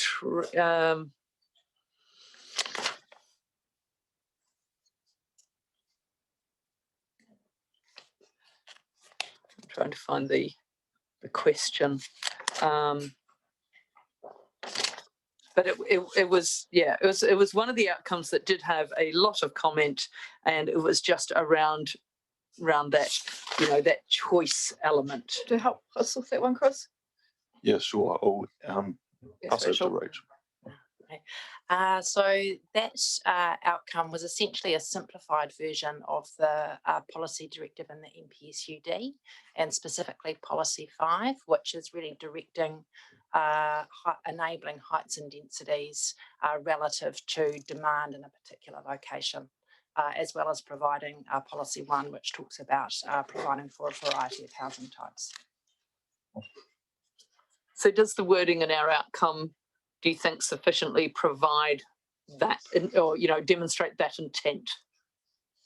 I think it does in a more simple, user-friendly way. The wording in the NPSUD is actually very technical and I think quite difficult to understand. So this was really just about simplifying that. Thank you. Can I just add a little bit to that as well? As there didn't seem to be any confusion, if you like, over the use of it. Just to be clear on that. Yeah. Thank you. Okay, thank you. Any other questions? All right, panel, would you like to have a go at doing some more in principles just before we finish? So if we were to go to page 8 of my agenda, it'll be maybe slightly different starting and then numbered. I'm at clause 3.11, 3.12, 3.13 and 3.14. Are you feeling ready to address these in an in principle manner? So this is essentially the population projection, the housing land capacity calculation uptake rate, the outcomes and the multi-criteria, which we're now calling objectives, and the multi-criteria analysis framework. You are feeling ready for those ones, or would you like to reflect on those overnight? As we get through, we're going to have to go as we go through and we come back to do our full deliberations. We'll make sure that we're capturing reasons, but if you would like to leave those and have longer to discuss them as we go through, that's fine. So Susan's always got something to add. We had some others to add as well. Yes, I was just going to note that I've got down a few things for the omnibus resolution that'll go at the end, which relate to some of these. And one of those was amend section 7.1 of the draft FDS to clarify that the rate of intensification assumed is not a target and that the councils will aim for a greater proportion of growth to be catered for in the urban areas. And the second one was amend the table in the implementation of the draft FDS to clarify that the quarterly monitoring and annual reporting will involve monitoring of the uptake rate of intensification. So they'll be picked up in the omnibus one, but we'll have to draft that up separately. So Susan, on that basis, I think what we might do is, given I'm pushing you right past the end of the time here, as much as we could do these today, I think probably we do need to have the chance to capture those ones and speak to them as we go through. So for instance, well, I will accept your 15% uptake rate. I'll do it reluctantly, but I haven't got an evidence base at this point to move it out any further. But what we'll be starting to look at actually what we're going to be telling the councils to do, and with an expectation they'll get on and actually make sure that we start to see that moving a bit faster. So I guess I do want a bit of time to be able to just speak to those ones in terms of our thinking. So let's pause for today. We'll adjourn and come back again tomorrow. And I'll just just in response to Susan's comment about some of the amendments, particularly the look at 3.1.3. Is it worth having an amendment to do the in principles as we work the way through, rather than sort of have a whole of omnibus ones at the end like this? There's only a couple of minor moderations. I think my preference would be to deal with those as we go. Yes, I think we could. I think we can we'll capture those. So when we come back tomorrow, we'll get the ones we've got today, add them in, and then we can reorder them into some sort of logic if you need to. All right. Helpful if there's an email goes out with what the yes, and then we can look at them overnight. It'll be fantastic. Not have the word spoken or anything on the day. Right. Thank you, panel, for your contribution. Thank you to everyone who is been supporting us on the screen, both members of the public watching in and media and the staff who have provided information today. Thank you to all the staff and consultants in the room, and thank you to our support staff who we couldn't do anything without, so it wouldn't be a meeting without them. Yes, we'll close with karakia. I'm happy to close if you like. So we'll just close with karakia, and I'll close with kia tau today. Kia tau, kia tātou katoa, te atawhai o te tātou ariki, a ihu karaiti, ni tu arawa o tu atua, ni te whiwhi nā tahitanga, ki te wairua tapu, aki aki, āmene. Kia ora.